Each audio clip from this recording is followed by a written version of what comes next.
Hey everybody, this is the Total Package.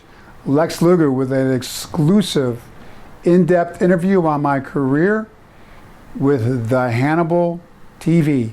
I really look forward to this interview. This is Hannibal from thehannibaltv.com, and today I am here in the home of multiple-time world champion, former WWE and WCW superstar, the Total Package himself, made in the USA, Lex Luger. How are you doing today, sir? I'm doing great, thank you. And you're back in Buffalo. This is obviously where you're from, but how long have you been back living here? I am back in beautiful Buffalo, as I call it, Devin, and having a great time. I've back here, wow, almost 4 years now. Wow. So, never anticipated coming back, but it's been a real homecoming for me with a lot of my friends I grew up with, and they always billed me from Chicago, and but obviously born and raised actually in Buffalo. So it's funny when I used to come back to wrestle in Buffalo, Buffalonians are no nonsense, blue collar town. They'd boo me out of the building whether I was a heel or a babyface, because they thought I'd abandoned my roots, coming back as being billed from Chicago when they all knew I was from Buffalo. It was funny when I wrestled here. My family would come, I'd be a babyface and they'd all be booing me. But it's good to be back. They have forgiven me, and it's great to be back. I actually lived in most Atlanta for the better part of over 3 decades, and I kind of missed the change of seasons. And when I first got back to Buffalo, I really wanted a lot of snow because I hadn't been around snow hardly at all. And they're all going, people didn't know me, go, are you really from here? You want more snow? And so I was saying, yeah, I want some real snow. Well, we got it. So in the past 4 winters, I've gotten a real feel for it. Now, I must admit, by around January now, it's like, okay, I'm okay. I'm cool with the winters now. You can start lightening up, but I love it being back here, and people talk about the weather, but great people in Buffalo. They call it the Queen City, the city of good neighbors, and it's really true. And I'm having a great time back here in Buffalo. Made a lot of new friends, and having a great time hanging out with my mom. I came back with the passing of my dad, and I just didn't feel led to leave, and I just came back, and I've been hanging out with my mom. We're having a great time. She's a hoot to hang out with, so it's been really, really good. So growing up here, what was your childhood like? Had a great childhood, a great family. Both set of grandparents. My great-grandparents on my dad's side came over from Germany. My grandparents, my mom's side, from Scotland, and just all my roots are here. I'm living right now right down the street from my great-grandfather's farm. It was farmland. It's not farmland anymore, but his farm, a community college, sits on his farmland now. And I felt when I came back like I was kind of blooming again where I was planted. And growing up here, a lifelong avid Bills fan, Buffalo Bills fan. My older brother, he's 5 years older than me, used to drag his little brother along. I was a little kid. We'd go down to the Bills games at the old stadium called the Rock Pile. But now we have a different stadium, but great memories of that. Then the Sabres came along. I love hockey, obviously, being a Buffalo Sabre fan. And I love sports growing up, and played football, basketball, and ran track and field in high school, and just great memories growing up here. I've read on the internet, it says that at one point in time you were considering possibly going into professional soccer because you were such a good soccer player. Is any truth to that? No, none whatsoever. I don't know where they got that from. Sometimes you look, if once in a while somebody will say something about, I read on your Wikipedia, I'm like, well, not everything, because anybody can go into Wikipedia and put anything they want on there. So there's been all kinds of stuff on Wikipedia, crazy stuff through years. I think a lot of it's still on there, but one of the rumors, I don't know if that one's on Wikipedia, but I heard you were going to be a professional soccer player. I go, well, no, I was interested in a lot of things, but I do love, so I'm a big Manchester United fan, so I love soccer, but never played it.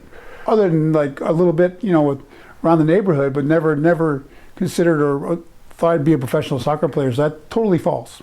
All right, so if anyone watching this knows how to change Wikipedia, maybe they could help Lex out on there. Oh, there's a lot of stuff. They have to sit with me. And I don't even know how they do that. I guess they can be edited, but mine is so long, and there's so much true stuff, and then there's so much stuff that's not, which doesn't bother me. It's no big deal. Now, you started off playing for Penn State, I guess, when you started your college football career. When did the college scouts start recruiting you in high school, and what made you choose Penn State? You know, they didn't look at me till my senior year. I wasn't going to play football my senior year. I was going to specialize in basketball. I was wanted to play in the NBA. I grew up, we had a pro basketball team here at the time, Buffalo Braves. I think they're the Clippers now. But I wanted to be a basketball player, and I really loved playing hoops. But I've met him since. Both my football coaches had an assistant coach. Met me at a breakfast I was speaking at here locally, and they surprised me. I didn't know if they were still around. When I first came back, they showed up at a Saturday morning breakfast, like at 8 o'clock, at a church I was speaking at, and the head coach played football at Syracuse, and he took me aside when he found out I wasn't going to play football my senior year and said, you know, if you ever applied yourself with a portion of the effort you put into basketball, football, he goes, you could probably maybe go to any college you wanted to. So I really would encourage you to go out for football, because we had another couple guys ended up playing both in the NFL as well. Jim Burt played nose tackle for the Giants Super Bowl team, and Craig Wolfley, team of mine, played 13 years for the Steelers. All three of us were on the same high school team, so they were getting looked at. And so I ended up going out and really applied myself my senior year, and I ended up getting offers from all over, because they'd come to look at Craig Wolfley and Jim Burt, and then they said, and coach said, you should take a look at this guy. And I credit a lot to my coach and to those two guys for getting me looked at, and I ended up getting all kinds of scholarship offers from really, really good schools. So, and a funny thing, as a side note, in a drill right at the beginning of my senior year, which I would have had to have a big year to try to get the kind of offers in basketball I wanted, I tore the ligaments in my shooting hand. Oh. I missed almost the whole season, my senior year. So it was a good So, thing. wow. Yeah. Yeah, so I ended up, I got to take all those recruiting trips, because I didn't have to go to practice all the time because I couldn't. And I told Coach Winkie, my high school football coach, man, the importance that you coaches have had on my life and many others, you spoke into my life. I never thought of myself as a football player. I thought of myself as a basketball player who played football, because my friends went out for it. Yeah. We didn't specialize as much back then. You played sports in season. My love was basketball. I thought of myself as a basketball player. And he spoke into my life about being a football player. And, you know, I don't think there would have been a Lex Luger. I told him that when I spoke that morning, there wouldn't have been a Lex Luger speaking right now at this church, because if I hadn't played football, I don't think I would have got into the weight training the way I did, and everything that football laid the foundation for me. That was a bridge for me into wrestling. So that was pretty neat. Another great part. I'll come back to Buffalo.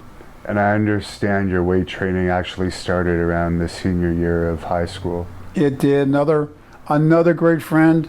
Two friends I've been reunited. Tom Haney was an exercise physiologist who started helping me train my senior year in high school when I started focusing on football.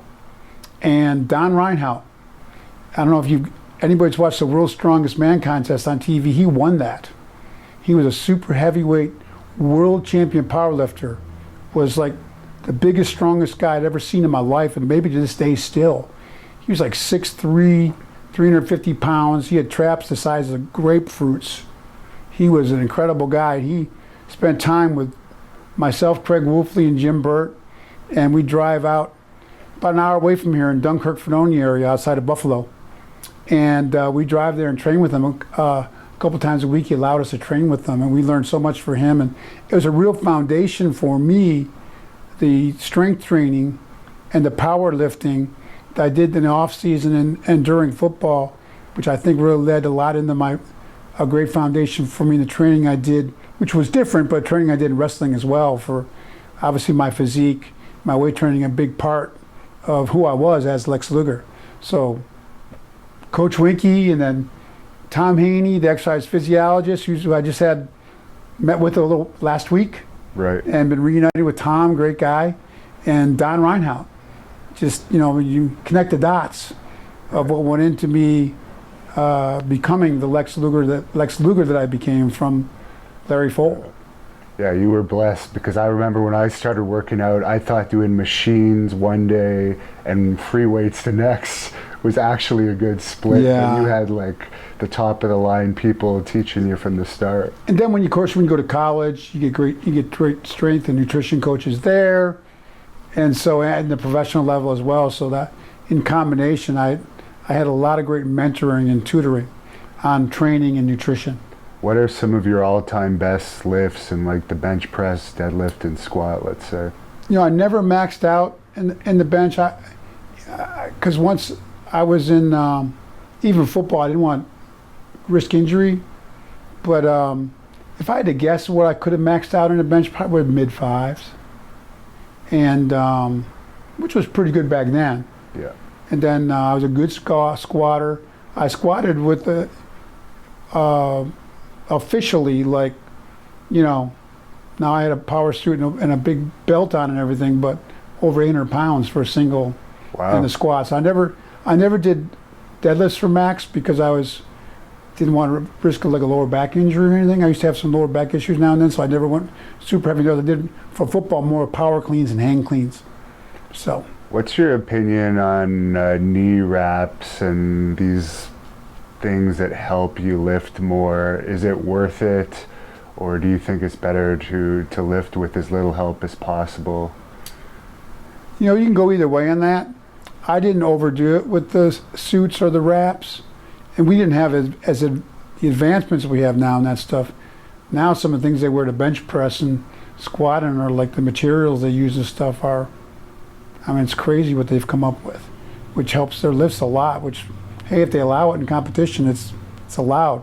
I was kind of I guess back then you would say I was the advocate of, I'd like to wrap my knees. Not super tight, but I like to wrap my knees. It felt, that always felt good. And I'd wear some wrist wraps of some type, but that was about it for me. Okay. I might wear on my bench day, I might wear a little bit like a tighter shirt or a double shirt, like tight.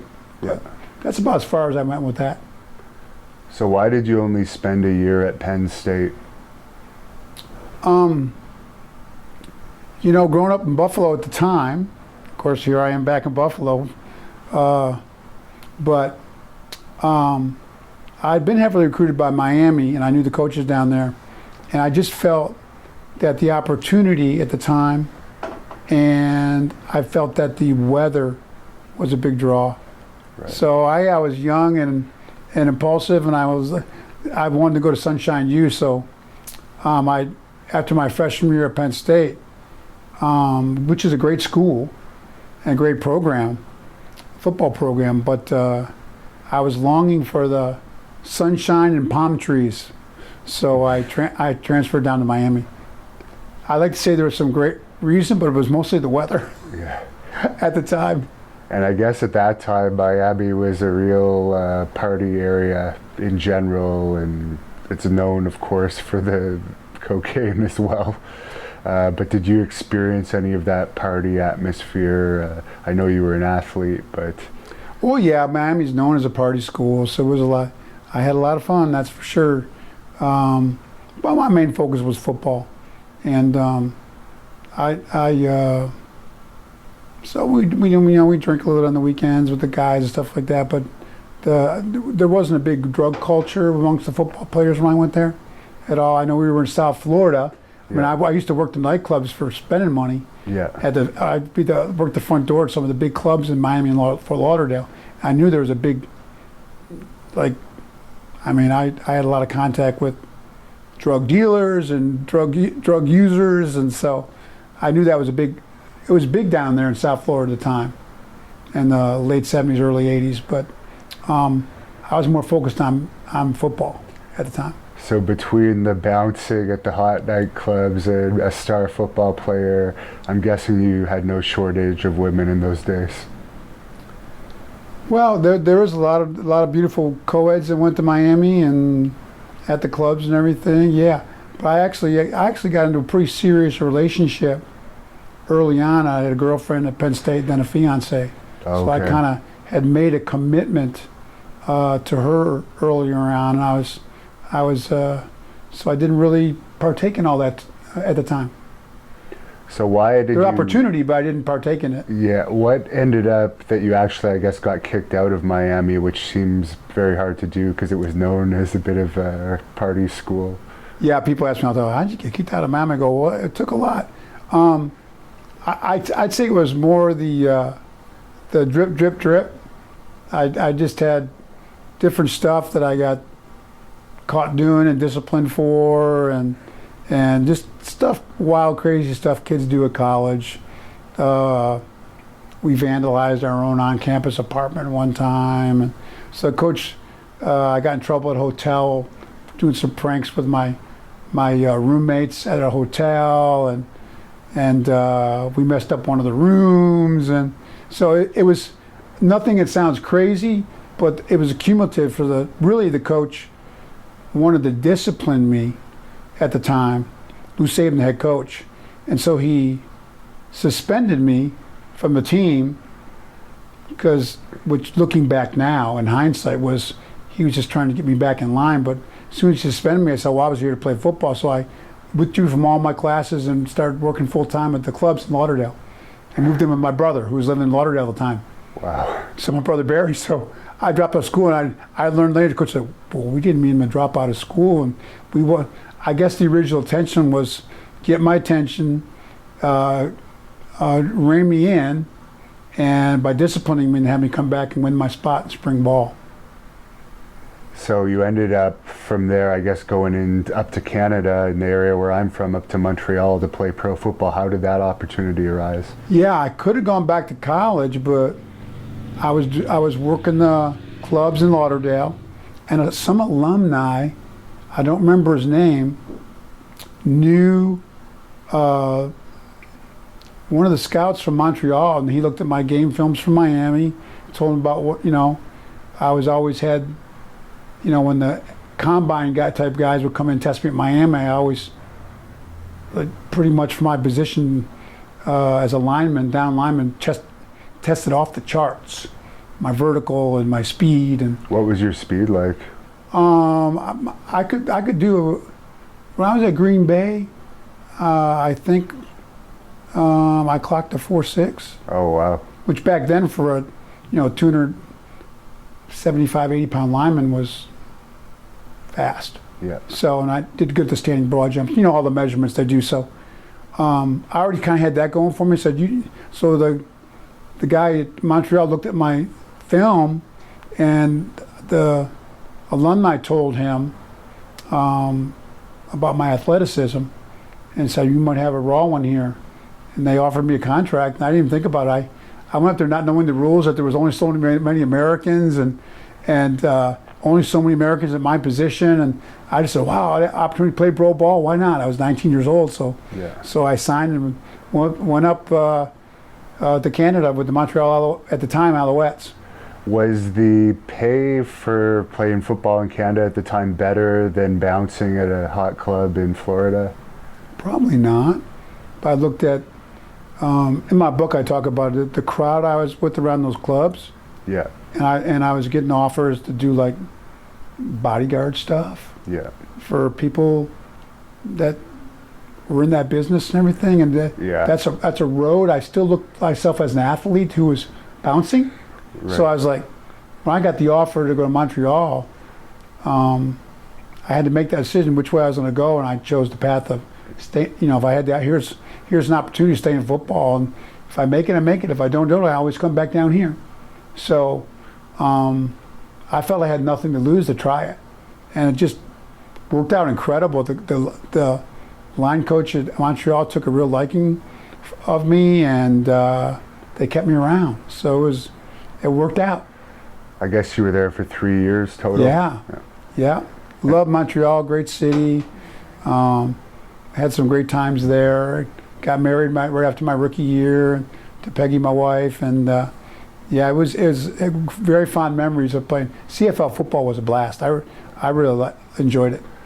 And I remember being at the Montreal WCW show in '96. You came out in the Alouettes jersey, and I think other than Hulk Hogan's pop that night, I think you definitely got the second biggest pop of the night. I resorted to that in Montreal. Wow. There we go. Why not, right? So any memory that stands out from Montreal, because I know a lot of people from Montreal are going to watch this. Oh man, the food. There was a rib place. I think it was Barbie Barnes or something. Yeah. Just the food and the atmosphere there. I lived right down at this high-rise condominiums, right down the city, right near what used to be called the Forum. Yeah. It was called the Haddon Arms. It was a really nice kind of pool on the rooftop you could lay up to in the summer, and just overall great memories. And going down to Old Montreal, the district, there's a couple of really good restaurants I used to love to go to there, and just the culture and the food and the people. I loved Montreal. Do you speak any French? I don't. Montreal is bilingual, so I didn't have to learn any French really. Once in a while with food, I learned a few things, to order. But no, I never became bilingual. Now, if I stayed there my whole career, it probably would have been a great idea to become bilingual. I thought that would have been great. I think the fans would have liked it. So I would probably definitely considered that if I'd stayed there longer. And I understand you played in a Grey Cup against Edmonton. Yeah, my rookie year, I got to start in the Grey Cup, and I played against Dr. Death. Dave Fennell was his name. He was an all-pro lineman, and he was injured at times, and I had a really good game against him, so he kind of put me on the map with the coaches at Montreal. And I was glad he wasn't 100%, because he didn't have the name Dr. Death for nothing. He had a great career and a really good player. Warren Moon was their quarterback, who's now a Hall of Famer, and from the NFL. They had a really good team. We lost, but it was great to be in a Grey Cup in our hometown in Montreal. I have very fond memories of that for sure. How did you end up getting the opportunity with Green Bay after that?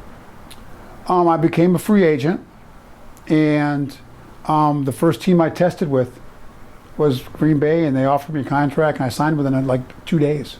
Okay. Got injured there, and only stayed there less than 2 seasons, but that was the first team I tested with, and I loved the coach, and the atmosphere there was like a Green Bay is like a college atmosphere, so I loved that because I feel like I didn't really get my full college atmosphere, so I was at Green Bay. So great fans, had a great time there.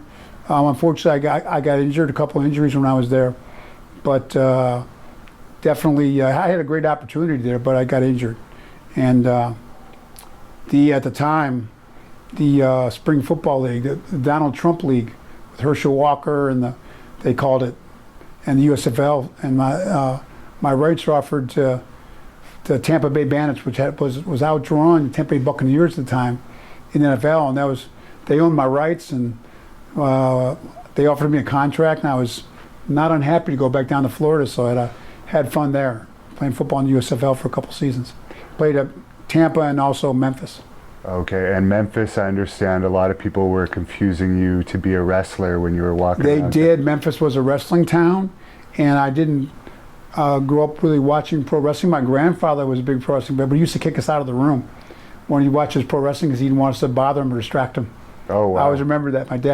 My grandpa, my dad's side. Buffalo's a wrestling city too, historically. Elio DiPaolo was one of my teammates of football's dad. We used to have our football banquet there. He was like, everybody loved Elio. So I knew about wrestling, obviously, but I didn't really grow up watching it. And Memphis was a new experience for me. They had a real fever pitch about wrestling. So I guess because I loved working out, I guess I looked more like a wrestler than a football player almost. If that makes any sense. Yeah. So I had a lot of muscle mass, but I was pretty lean. Did you have the long hair at that time? Not really, no. Maybe a little bit longer. Yeah.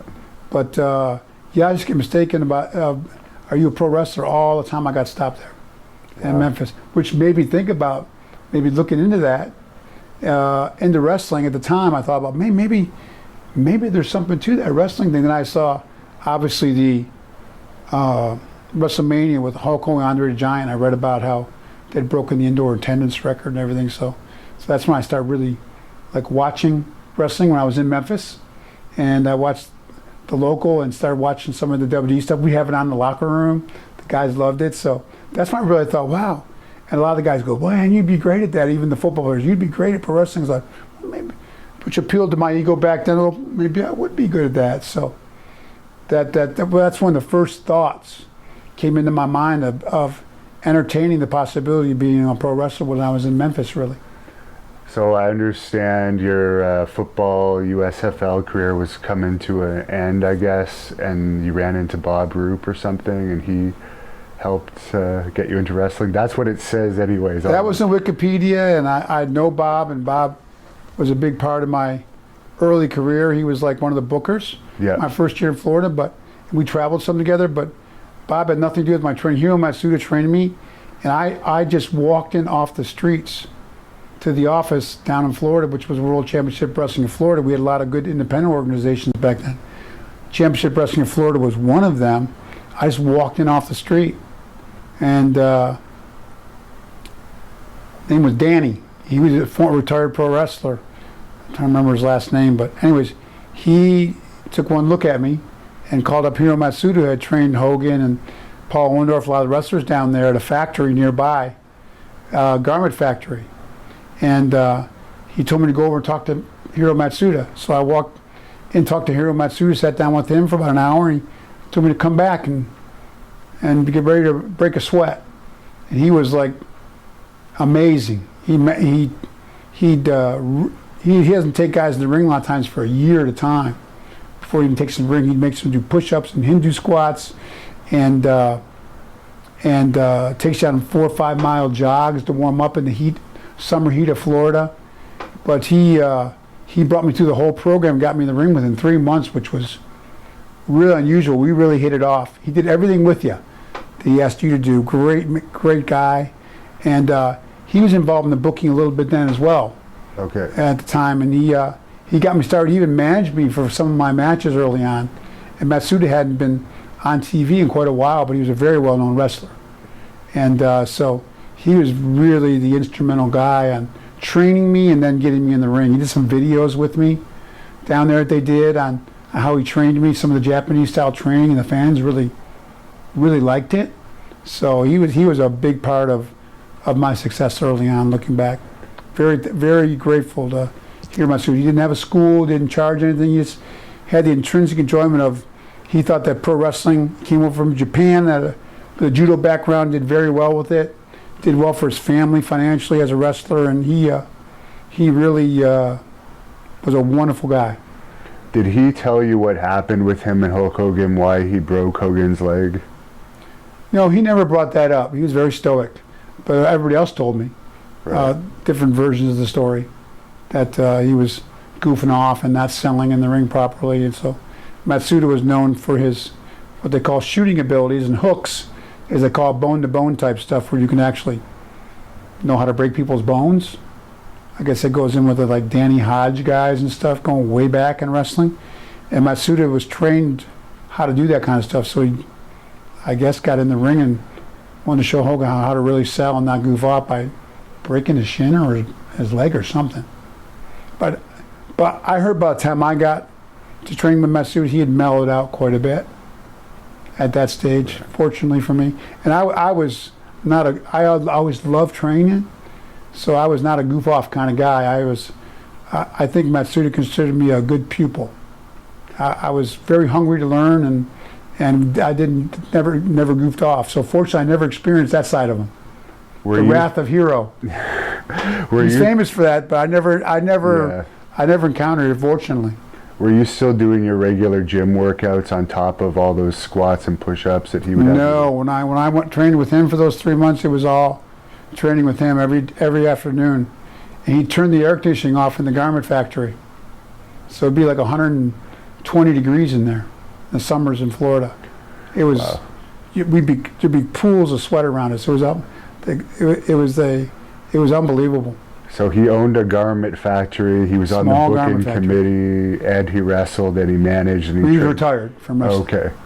Yeah, he retired a number of years ago. Before that, Was he Kevin? did not manage. He came out of like retirement to manage me. Okay. Yeah, which was huge.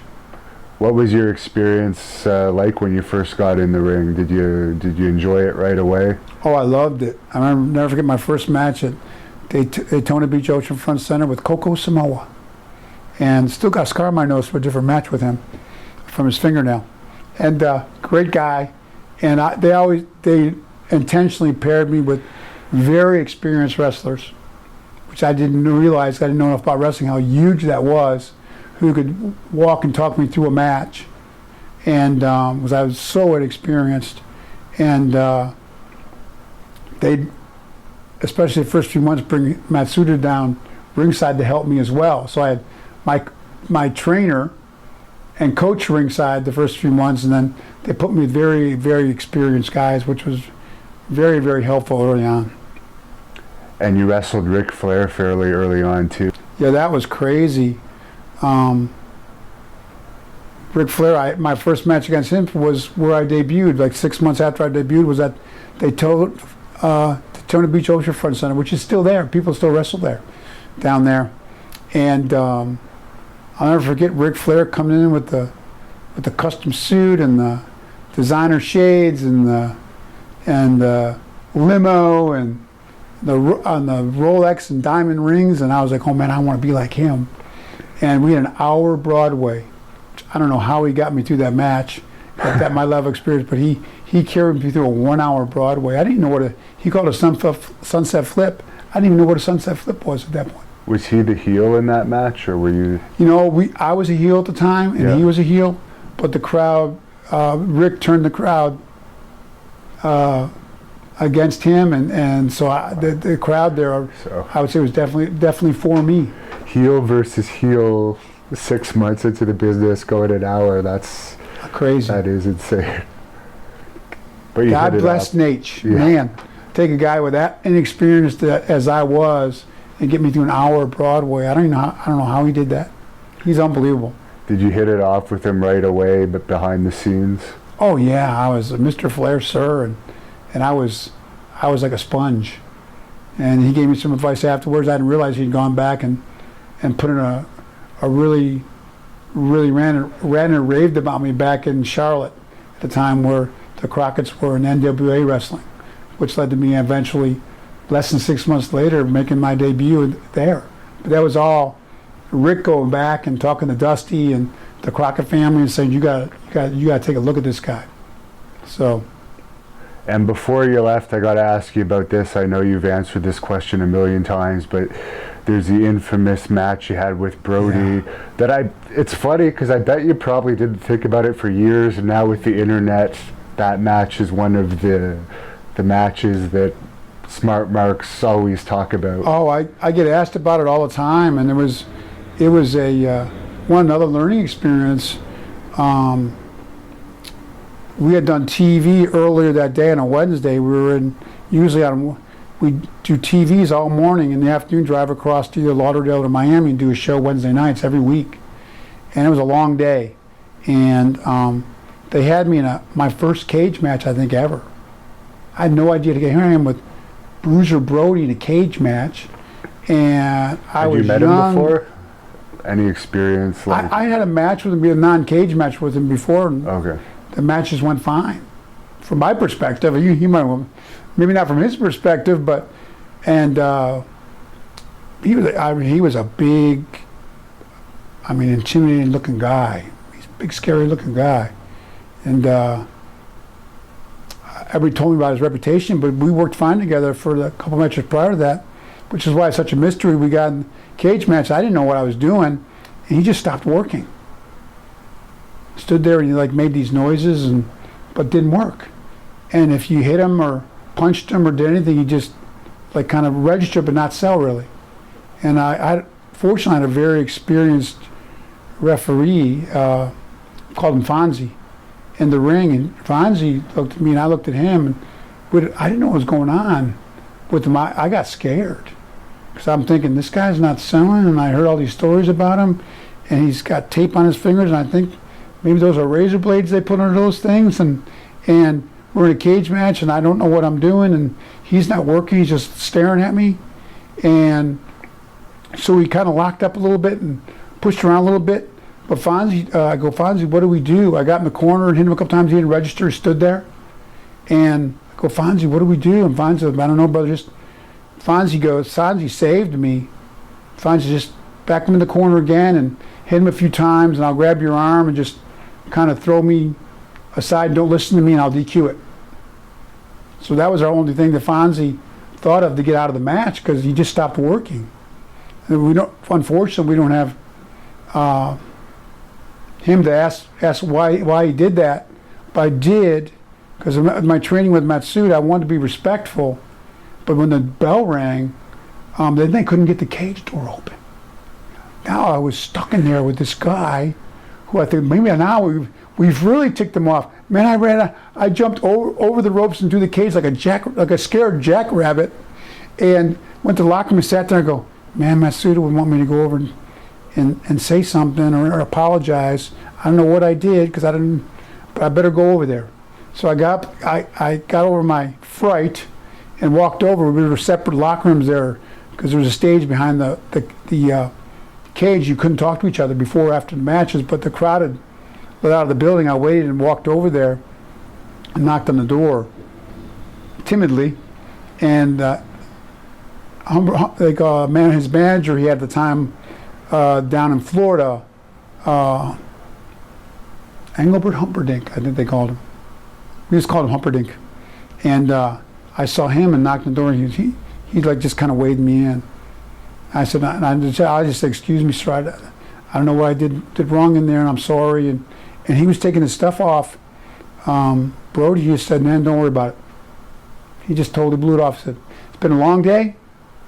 He goes, I'm a babyface on TV right now down with Define Erics.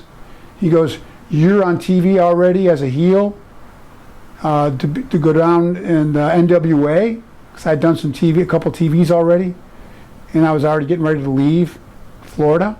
He goes, they got you on there as a heel? He goes, just wasn't working in there. Don't worry about it.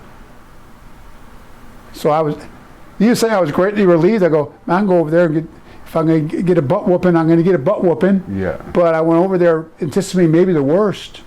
And what did I do? But he was very, professional and was very nonchalant.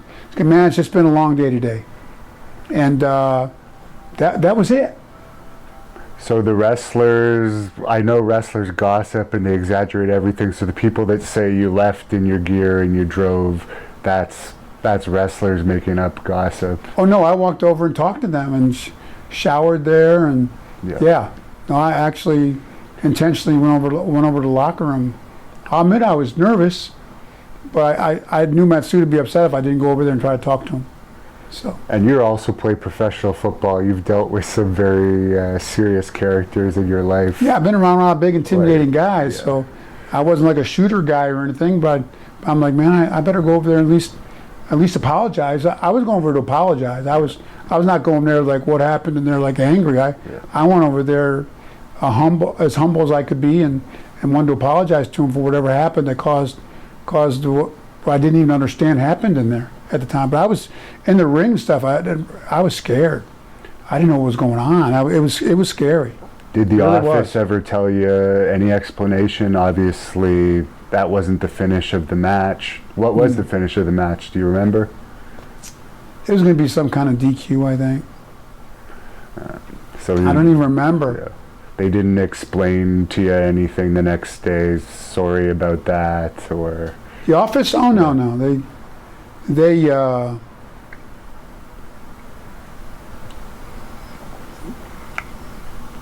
I think they talked to Bruiser, and Bruiser told him what he told me, and so the office didn't make a big deal out of it at all. And I guess he would have been killed shortly after that. Do you remember hearing about it? I remember hearing about it. I don't remember the timeline. It was sad. July '88 is when he died. Yeah. So We were all sad about that for sure. That was a horrible thing.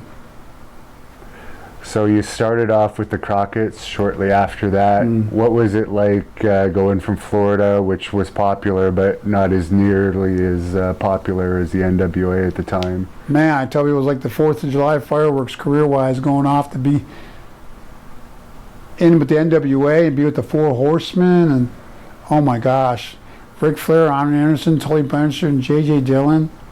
I didn't even grasp the opportunity, but it was incredible and huge crowds. It was what a great way to get into your second year of wrestling. Wow, it was fabulous. Did you become immediate friends with Sting? We all know that you guys were best buddies for a long time. How did that friendship start? We weren't. He was working with the company that we merged with, the Watts Territories. It was UWF or something. UWF.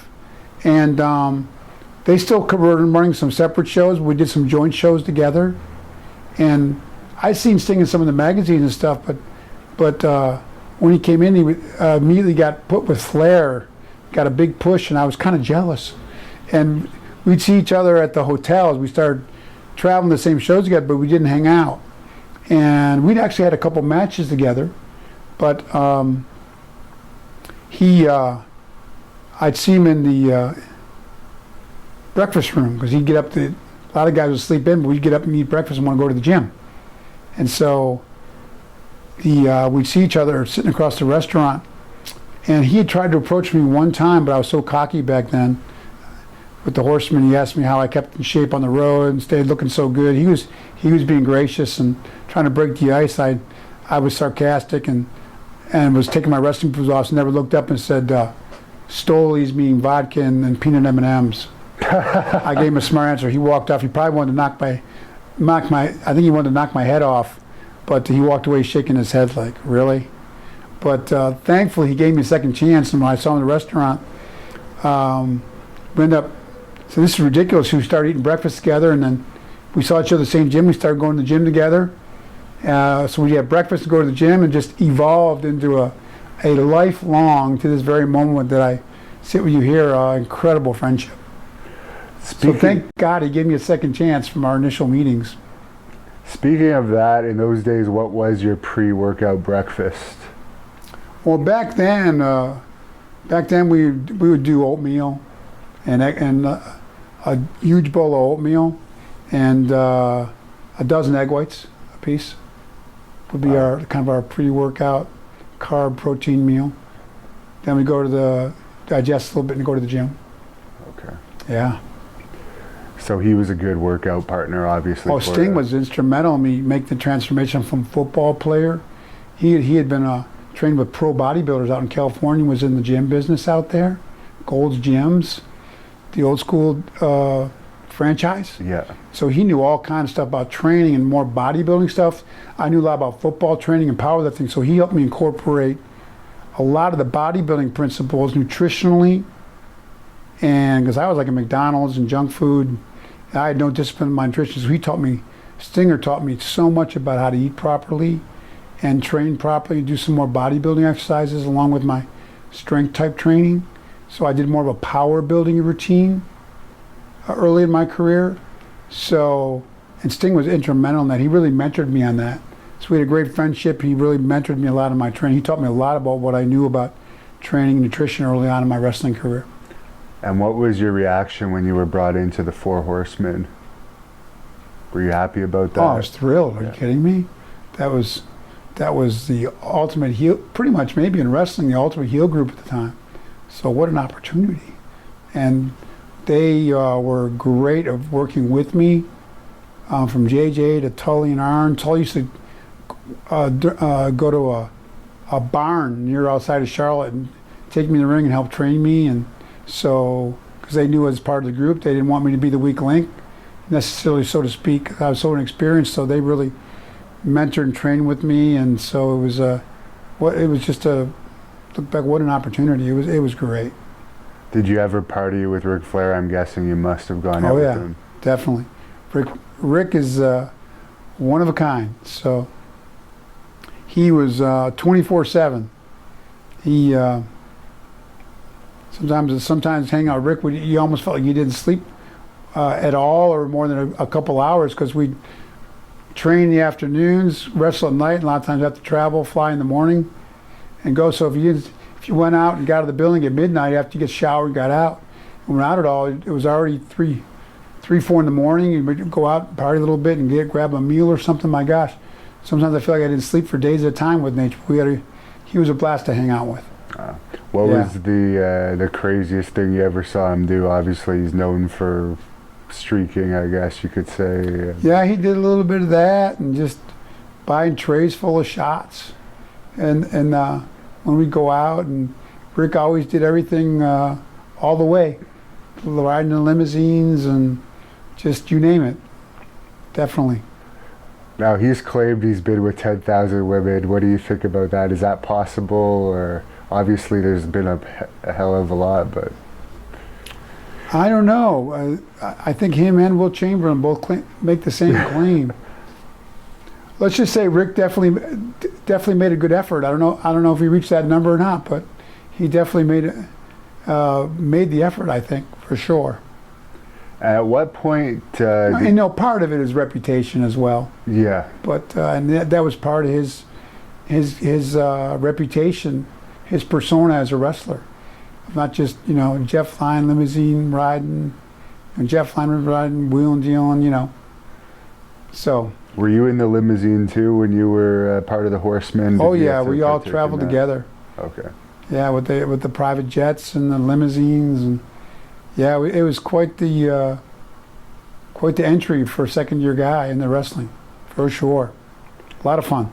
Have you seen Rick and Tully's daughters in the ring yet? They're both doing pretty well these days.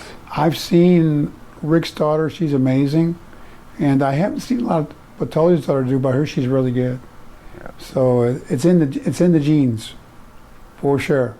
And at what point did you start becoming friends backstage with Nikita Koloff? We weren't. I wrestled in the ring with Nikita some, but we didn't hang. Nikita wasn't. He used to go back to the hotel and eat cans of tuna fish and stuff, I heard, at the time. And he wasn't a go out after the matches kind of guy. So we were cordial with each other, but we made a couple road trips together, out of Charlotte a couple times. But Nikita and I didn't have any real friendship, so to speak, back in our early wrestling days. Then he retired. So. Right. Is it true that he was kayfabing the boys at certain times regarding the Russian gimmick? I heard that, but he got in a little bit earlier than me. When I traveled with him, I was around him, he spoke English, and I never encountered that with him. Okay. I heard he took it all away, but I mean, for a number of years when we first got in, but by the time I met him it was around more in the late 80s, I think that he had lightened up a little bit on that. And I heard you on Road Warrior Animals podcast recently, and it sounds like you guys were pretty good friends.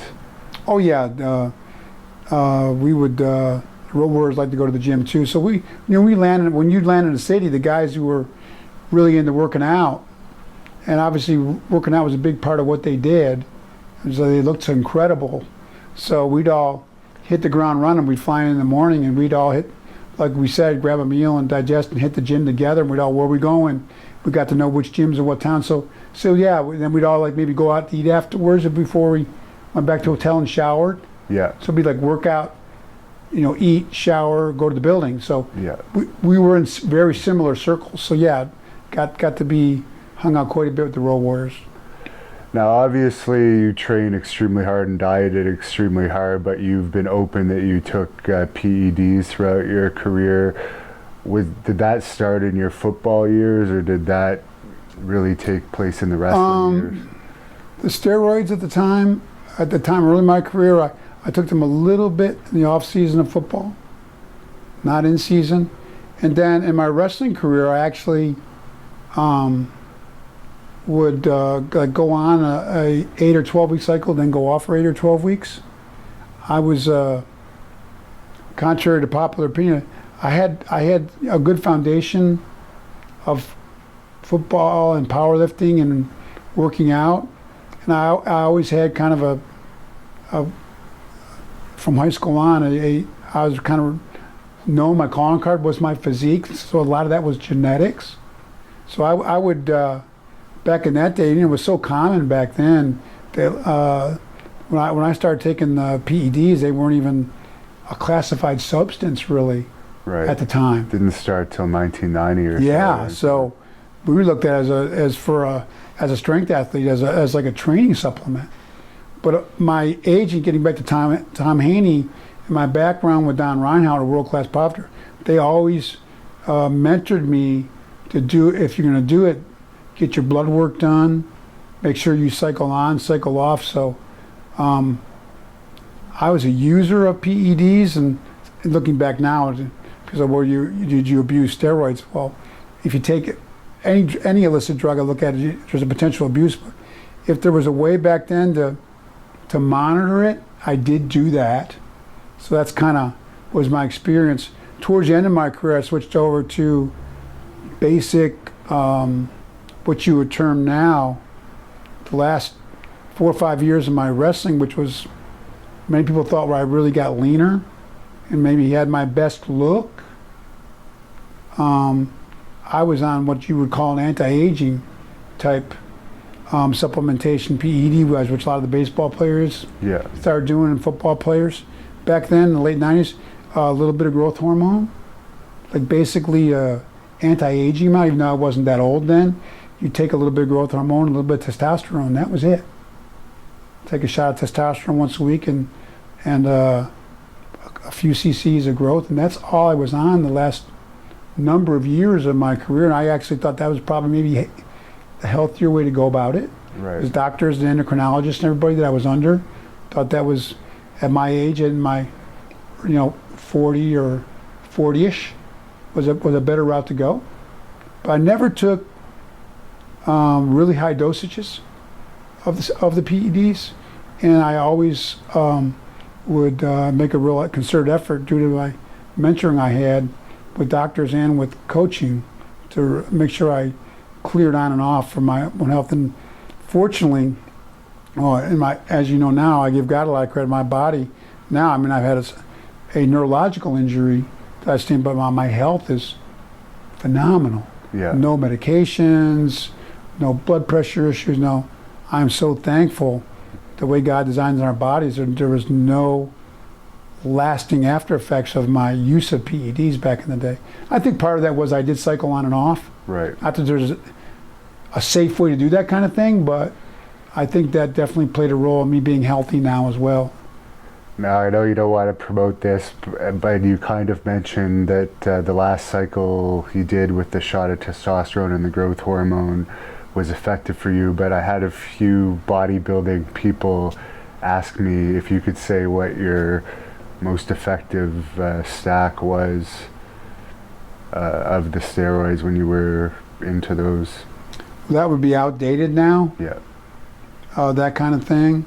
I definitely don't endorse it or promote it now, because now I firmly believe with the modern day training methods and nutrition, the advancements that have been made, that and the natural supplementation out there that most guys can reach, I think they're a full genetic potential, clean, and look phenomenal and be able to compete in any sport.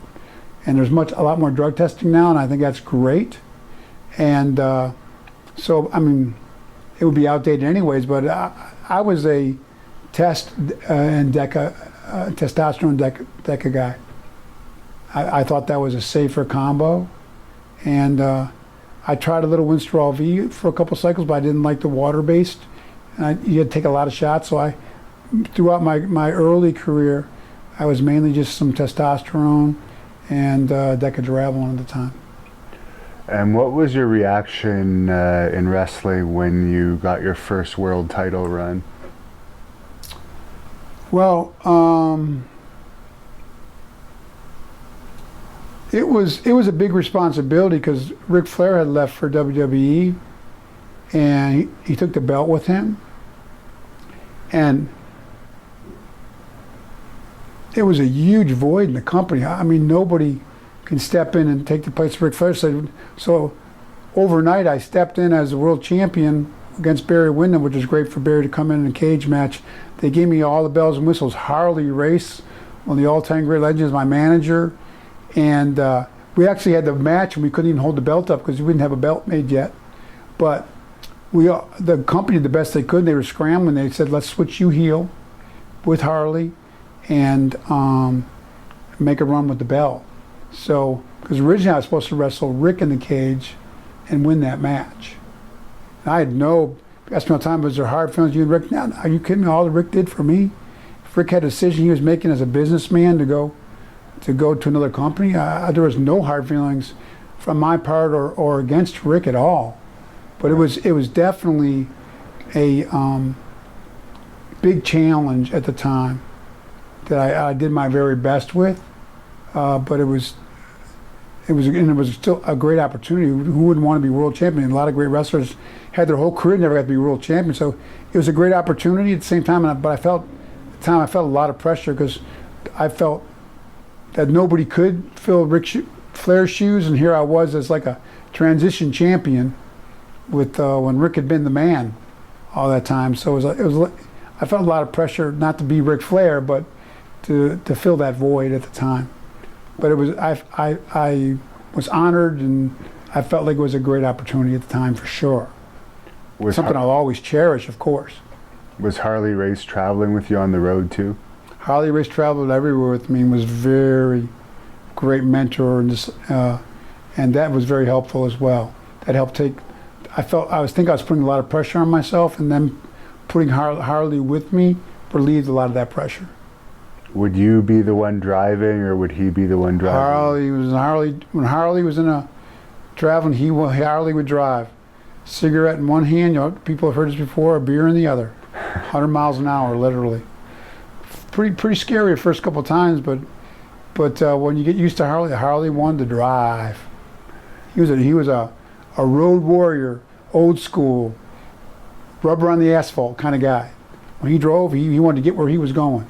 He wanted to be behind the wheel, and I wasn't going to question it was Mr. Harley Race, sir, So. Did you ever see him in action in one of his altercations? Because I understand, I know this is towards the end of his career, but sometimes he'd get into it at the clubs.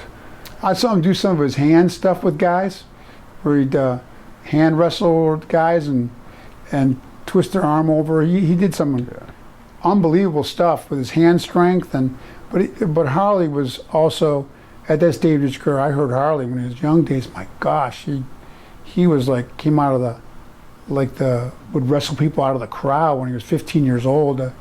What an unbelievable man and a career. So, but he wasn't. He was definitely more laid back at that stage when I was around him, for sure. And I understand at one point they were going to release him or something, and you stood up for him. Well, yeah, it wasn't just him. I was standing up for Harley because I had so much respect for Harley. But also I wanted Harley to be my manager. I was like, man, Harley Race is my manager, And I felt they had made a commitment with what happened, and the challenge of where we go from here, with the huge void of Rick not being there, of Nate being gone, for them to, I felt like they were pulling the rug out from underneath us a little bit by not utilizing Harley as my manager, and so I definitely wanted to go in there and voice my concerns, and that I really wanted to stay with Harley and keep it going, for sure. But I had massive respect for Harley and still do, so that was like a no-brainer to go in there, and wasn't like I was doing anything great. It was for me too, and they kind of promised that at the time, so I felt I definitely needed to let them know how I felt about it, for sure. What did you think about Jim Herd, who I guess that was the guy that Rick had his problems with, and he was probably the one you had to speak to about Harley? Jim Herd was, I never had an issue with Jim in his office.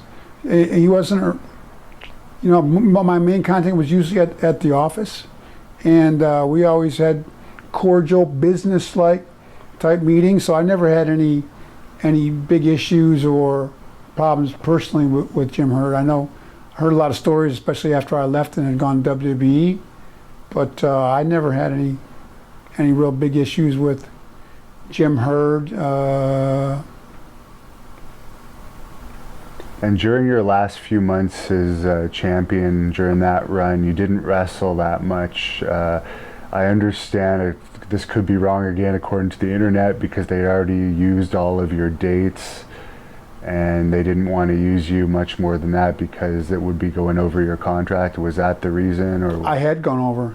Okay. Back then I had, sounds crazy, 275 wrestling matches a year. And usually every year by November, I was over. Shows you how much we wrestled back then. So they would ask me if I would wrestle more events, and I usually would, but with the scenario of me leaving and risking injury, and I only had a few months left, we'd agreed upon a departure date contractually. I felt if you want me to wrestle and go over to Japan, defend the title, and risk injury, I did not have a deal yet with anybody else on paper. So I felt like I should definitely be compensated. And they were very fair about that. They paid me well to go to Japan. I don't know whether New Japan paid what they paid me to come over, but they took very good care of me on the way out. My match was Sting in Milwaukee to put the title back on Sting. They paid me extra from what my guarantee was per year, because I was out of matches. So what made you want to leave being the top guy? You just had enough of the company at that point? Or? Well, I wasn't the top guy. I was one of the top guys. I didn't think I was the guy. Might have been world champion at the time, but we had the Road Warriors and Sting and so many great wrestlers there at the time, Steiner Brothers and you name it. I go on and on. We had a lot of talent there.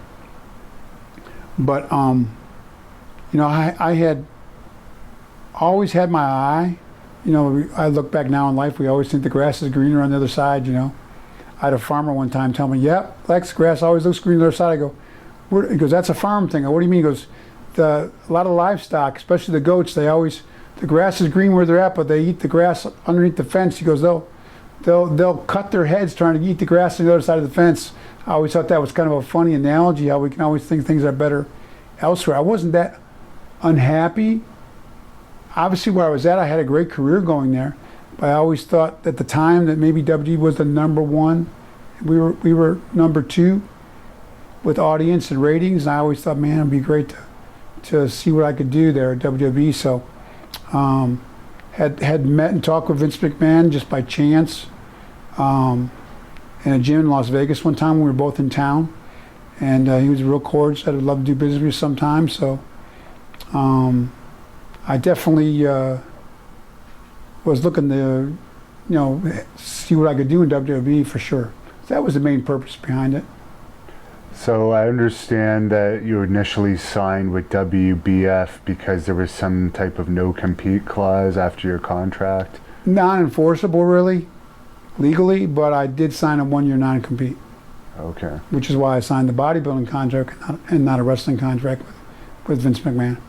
So you were one of the hosts of the Body Stars television show, and I guess you were supposed to guest pose. Were you ever actually going to compete as a competitor, or was it all just going to be... That was strictly a one-year segue into the wrestling, and I was going to be a guest poser. I got injured with a motorcycle wreck, a very serious one, right before the guest posing.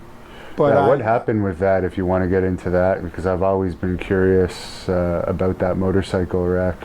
It was a bad one, head on with a car, twilight, on like a 1.5 lane road. I was riding it like it was mine. The car came around a blind curve and head on. I almost got out of the way, but knocked me probably 150 feet into the woods, missed every tree. But I was a mess. Ended up having a miracle of God. I look back now. I didn't hit a tree, it would have snapped me in two. We'd probably go around 40, 45 mile an hour.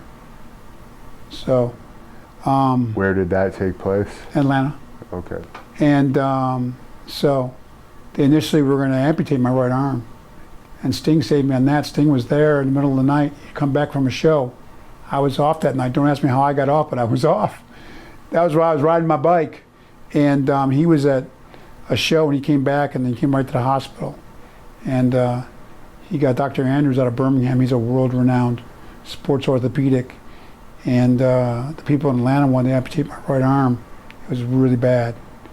Multiple fractures through the skin. I had a lot of injuries, but that was the worst of it. And Sting heard them talking about amputating the arm, having emergency surgery. He called Dr. Andrews. Andrews, don't let him do that. Tell him to clean him up and send him to Birmingham the next day, which we did. And Dr. Andrews somehow put that arm back together, and I was in the ring like 7 months later. Wow. Unbelievable recovery. I mean, made my debut as the Narcissist like 7 months later. Did it have the same strength as before, or was there? Well, I had to build back up, but the good thing about bone breaks are I still have steel rods in there. That thing with the steel rod in my forearm was the real deal. I had a titanium plate about 7 inches long, which I still have in my right arm, to hold the bones together. And once the bones heal, that's pretty solid. You worry about it a little bit, but doctors assured me, with that titanium plate in there, the bones are healed. You can start working out and getting in the ring again. And the neurological stuff, they thought maybe I might have some neurological damage because the damage still sphered down in my elbow and my hand, but there was none. My right hand and forearm and arm was stronger than my left arm. So wow. It was I'll look back now, I give God the credit, but it was a miraculous recovery for sure.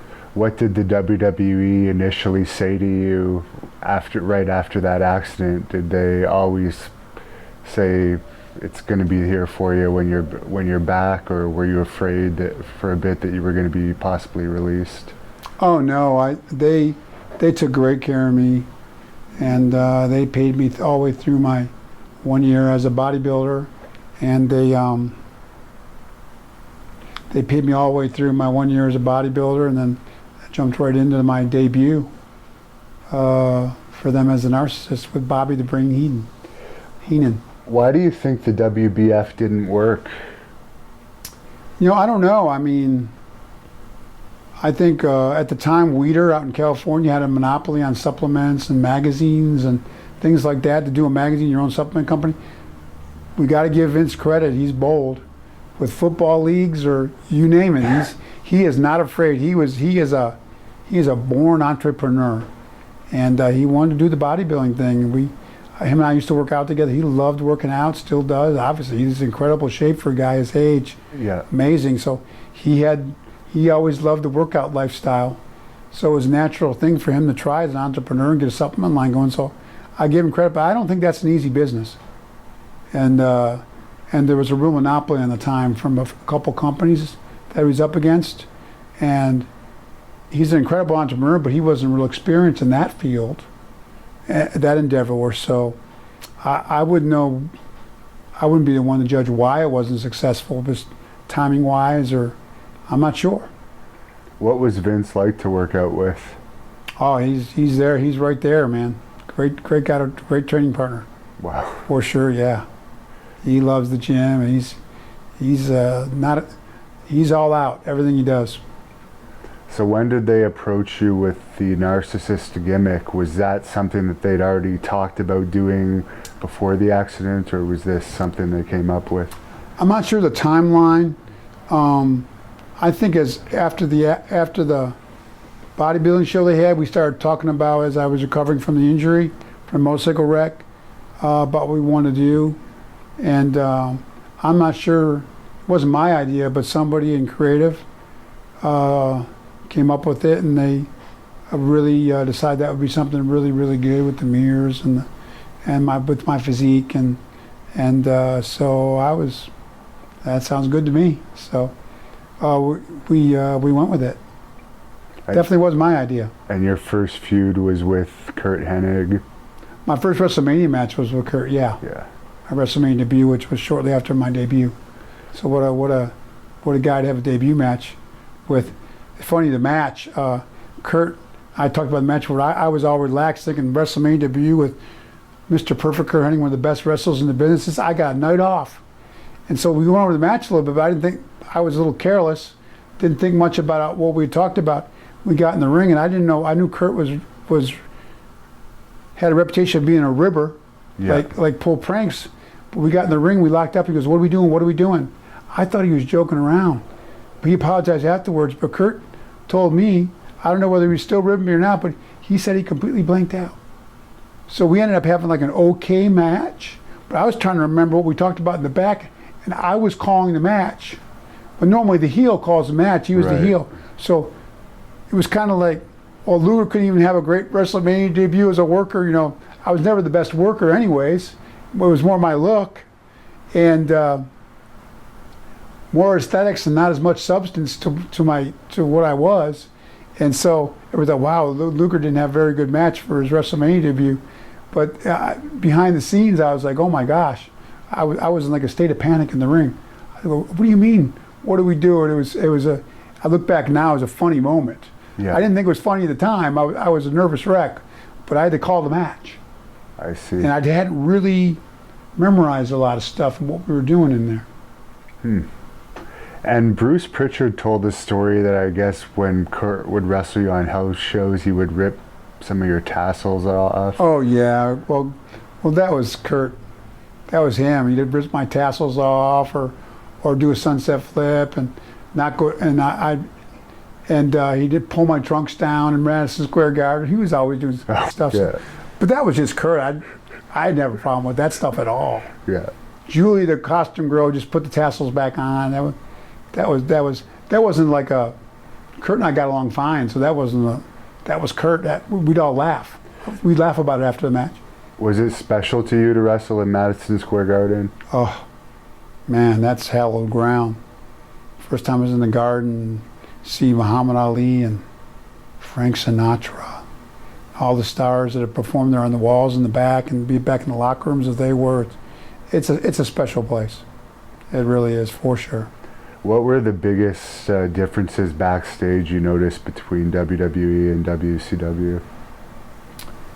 I didn't really notice. We had the agents; they give you your matches and a finish, and the boys are the boys. So I didn't notice any big difference at all in that regard. How did you get along with Pat Patterson? Oh, we got along great. Pat and I and his husband. And we used to go golfing together. When we were in the same town, we'd bring our golf clubs and go golf. We both loved golf. So I got along great with Pat, no doubt about it. He was a real prankster too. So he scared me the first time I met him because Vince was standing there and he goes, I went to a TV, my first TV, and Pat was joking around with Vince and I. He goes, oh, by the way, Lex, I don't know if you heard, Pat Patterson, I can't talk like him. He goes, we're all sold out hotels tonight. He goes, but I got an extra bed in my room for you. I was like a deer in headlights. I didn't know he was joking with me. So I go, what do you mean I'm going to room with you? Because I'd heard about Pat, he was married to a guy. So I was like, I wasn't a homophobic or anything, but I was like, what do you mean I'd heard some stories about WWE at the time with, in that regard. So Vince didn't think it was all that funny, but he started laughing. So, but that was the first time I ever met Pat. I didn't know what a ribbery was, so I was like, oh my gosh. What do you mean I'm going to room with you, Like I thought, I'm the new guy, So when you heard that they were going to switch the gimmick and make you a baby face, were you happy about that, or were you kind of comfortable in the narcissist gimmick at that point? I loved the narcissist and being a heel, and it was fun, but one thing Matsuda always taught me was, it's a work, and if it was a shoot, there wouldn't be that many guys in wrestling. Don't ever question finishes. Don't ever question when the bookers want you to do something or switch or do something. You do it to the very best of your ability. And if you're injured, if you can walk to the ring, you're going to wrestle. So he kind of drilled those things. Never question the finish, never question character changes. and do it. So he taught me to be a good foot soldier. I'll never forget those things Matsuo told me about. So when Vince called me and told me that they wanted to do I didn't know whether it'd be a long-term gimmick at all at the time, to be honest with you. I thought it was something for SummerSlam. Okay. To do. That's the way it was explained to me. I was going to do a bus tour and challenge Yokozuna for the world title. So I didn't know how they were going to do the switch because I was a heel looking in mirrors. But Vince explained what he wanted to do in the aircraft carrier, and I didn't know if I could slam Yoko. We did a walkthrough the week before, but he goes, "Don't worry, it'll work," and it definitely worked. I went from looking in mirrors to, on July 4th, being a babyface. Wow. The crowd had a great response live there on the USS Intrepid. It was a great setup. So and there it was. How did you like working with Yokozuna? Oh, Yoko. I call him Yoko. Yokozuna was a dream to work with. I think one of the best big men ever. He was. We all call him the Dancing Bear. We called him that because he was 600 plus pounds, but he could bend backwards before he took a bump with his back. When he let his hair down, he had that long hair he let out, and he'd bend. His flexibility, his agility, his ability to move in the ring, and just those Island boys are incredible workers, usually naturally, anyways. Yeah. So he was a dream to work with. And Yoko and I also struck a very good friendship outside of the ring. We both loved playing cards. Okay. We killed time on the road, the locker room, when we were in Europe on the bus. So Yoko and I got together personally really well. So yeah, very fond memories of Yoko. Were you disappointed at all? I've heard you say in other interviews you weren't, but I know as a fan, I was a fan of yours at that time, and when they had the balloon drop and the confetti or whatever, when you won by count out, did you find that was a little lame considering the big build up to that match? Another question I'm asked a lot. I would have loved to have won, but I wasn't disappointed because I was never promised. I thought it was a great opportunity to do the Let's Express tour. It went really, really well. And to be in the main event against Yoko for the world title. And Vince had already pretty much mentioned if I was going to win the title, he'd rather maybe wait off until the following WrestleMania. So, I definitely wasn't disappointed. And I knew that they were going to take Yoko off on a angle with Undertaker. And then if I was going to get another world title shot, they would try to zero back in on WrestleMania the following year, which was preceded with Brett and I tying in a Royal Rumble, which I thought went great. We both hit the mat at the same time. Yeah. I think it's the only tie ever in a Royal Rumble. Yeah, that I know. We were co-winners. Yeah. And was that scary going into that, thinking that you might screw that up? We didn't know. That was, wow, what you thought? Brett's so good. Brett hung on to me and just timed it, because I was just going backwards over the top rope, so that was all Brett. And we back then, even the cam work was in, but they were scared it was going to look really bad. That's what I call it. But we both hit the mat. You could run that over slow motion 100 times and not be able to really tell who touched first. It turned out great. And that was a good setup for WrestleMania, for sure. And I understand you were pretty good friends with Brett outside of the ring. Man, we still are. I just saw Brett a while back. We had up in Kingston, Ontario. We were together, and it's great to see him again. And great friendship to this day. We always loved working in the ring together. Nothing but respect for Brett. Are you still a big coffee connoisseur? I understand Brett and you had that in common. I'm a big coffee guy to this day. Brett introduced me to Starbucks coffee. Go to Starbucks almost every day with my mom. But we go to Tim Hortons also here in Buffalo. But Brett really introduced me to the joy of coffee and the caffeine and the whole deal. So we traveled together some, and Brett's the reason I'm a coffee lover today. We shared that as well. Now, for the Lex Express itself, what were your thoughts on that concept and how it played out? Oh, Lex Express was very well laid out. We traveled the whole country. They really did systematically. There were great crowds everywhere we went. I mean, we were in Denver one time. I remember they were lined 3 times around a Toys R Us. Wow. In like 100-degree heat day. They promoted it well. We had a tour director on the bus.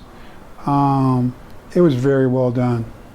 It was a long summer because I'd like start doing morning radio shows at 6 a.m. calling in person from city to city every day. Then do like 2 appearances, like 3-hour autograph sessions. Try to get to the gym, and then I'd go on the evening newscast with the weather guy, and it was morning till night. It was exhausting, but it was good. It was very well done.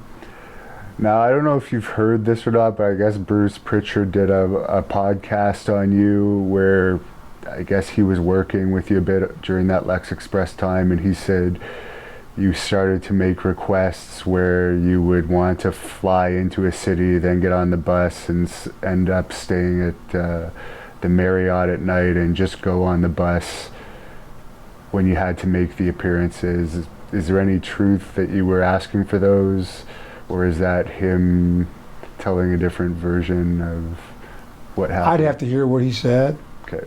I wanted to stay at a decent hotel because of my training. And I didn't want to stay at a hotel that didn't have room service. So I did like Marriott, so I might have put in a Marriott request or a hotel that had room service and or food. Right. I wasn't trying to get a Ritz-Carlton or anything, but if I was going to be on the road that much, for my training, I wanted to be a decent hotel. So, I mean, maybe he's in the office and he knew things that I might have asked for. I don't know.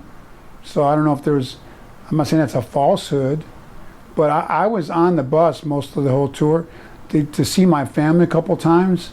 They flew me home for like a day. But I was on the road. I rarely flew. I was pretty much on the bus the whole time. I did fly once in a while. They wanted to give me a day with my family or something because I had 2 small children, and which was great that they would do that.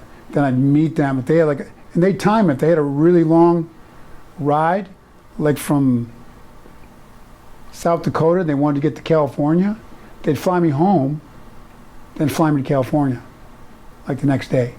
Okay. Or something like that. But I never requested that. It was something that they wanted to do for me so I could still see my family a little bit. Because they knew that it was a lot. I told you my daily schedule, so Yeah. we're going to give you a day or 2 home with your family. So we're going to fly you from where you're at in Denver, home to Atlanta, then we're going to fly you to LA and get back on the bus. But I wouldn't just sit at a hotel and go hop on a bus to go to the appearances and fly everywhere. I was definitely on the bus and go from appearance to appearance all day long in the bus. Spent a lot of time on the bus. Yeah. Definitely. He also mentioned there was a video crew with you on the bus the whole time. Is that accurate? Not the whole time. There was, between certain dates, if they wanted to get some footage. They want to get some footage of me, more just sitting in the bus, more than sound bites, really. Okay. More they wanted to get footage. Yeah, because after I heard that, I was wondering, like, maybe in a few years, is there suddenly going to be a video that comes out of everything you did on the bus at that time? But also that would have become a bit annoying to have a crew around you in those close quarters. Yeah, no, we didn't have a full-time crew. I guess they've released some footage of me that they have of the Lex Express that they've released. But the one guy, I was on social media. The only thing I do is Twitter. And guy goes, man, I watched all that footage. You look, I got the feeling you were miserable. I go, I was probably tired. I wasn't miserable at all. Yeah. I go, I was probably tired when they got shots of me in the bus. A lot of times I do that late in the day. I'd been up since 5 in the morning eating breakfast and then doing appearances and signings all day long. So then they'd come in the bus with the camera crew to, let's get some outtakes and reflect on the day. And I was like a zombie. So I said, I was probably exhausted. But plus wrestling too, I guess you were probably doing on this tour, right? No, they took me out of the wrestling. Okay. There's no way. I mean, I was literally, I'm not exaggerating. Yeah. I was on the bus doing appearances from, I get up at 5 in the morning and literally till dark. Wow. Maybe run to a gym and get an hour workout. It was literally all day long, every day. If you had an hour to work out and you were in a town where the Lex Express was promoted, how did you get people to leave you alone? Because I'm not anywhere near as famous as you, but people in my town bother me when I'm working out. So I can only imagine how difficult it would have been for you. You know, I always gone around the gyms just fine. I kind of got myself in the zone. I put a pair of headphones on, and Yeah. and there's a kind of like the gym type of more. I don't know if the hardcore is the word, but Gold's Gym's up. The guys are all in the training themselves. So during your workout, they might ask you for something on the way in or way out, or an autograph or a picture, or something. But most people, in the types of gyms I trained in, because I needed a gym that had some free weights and things like that, they were pretty respectful of letting me get my workout in, for sure. Okay, that's good. So the Lex Express went for a time period that was supposed to happen, I guess, and then it just ended. So it was never supposed to be an ongoing thing. That was just for the SummerSlam. Okay. Lexus. But people ask me all the time, what happened to your bus? I go, I don't know. Maybe they turned it back in. I don't know. People thought I thought it was like my bus. It's funny. Yeah. Now, Ludwig Borga, everyone remembers that feud. He was kind of a controversial character in his later years, but what was your experience like working with him? Ludwig and I got along fine. I don't know if we were the best matchup in the ring, because he worked strong and I worked strong. Yeah. So, but outside of the ring, and he liked to go to the gym. We used to go to the gym together and stuff. So we got along good outside of the ring.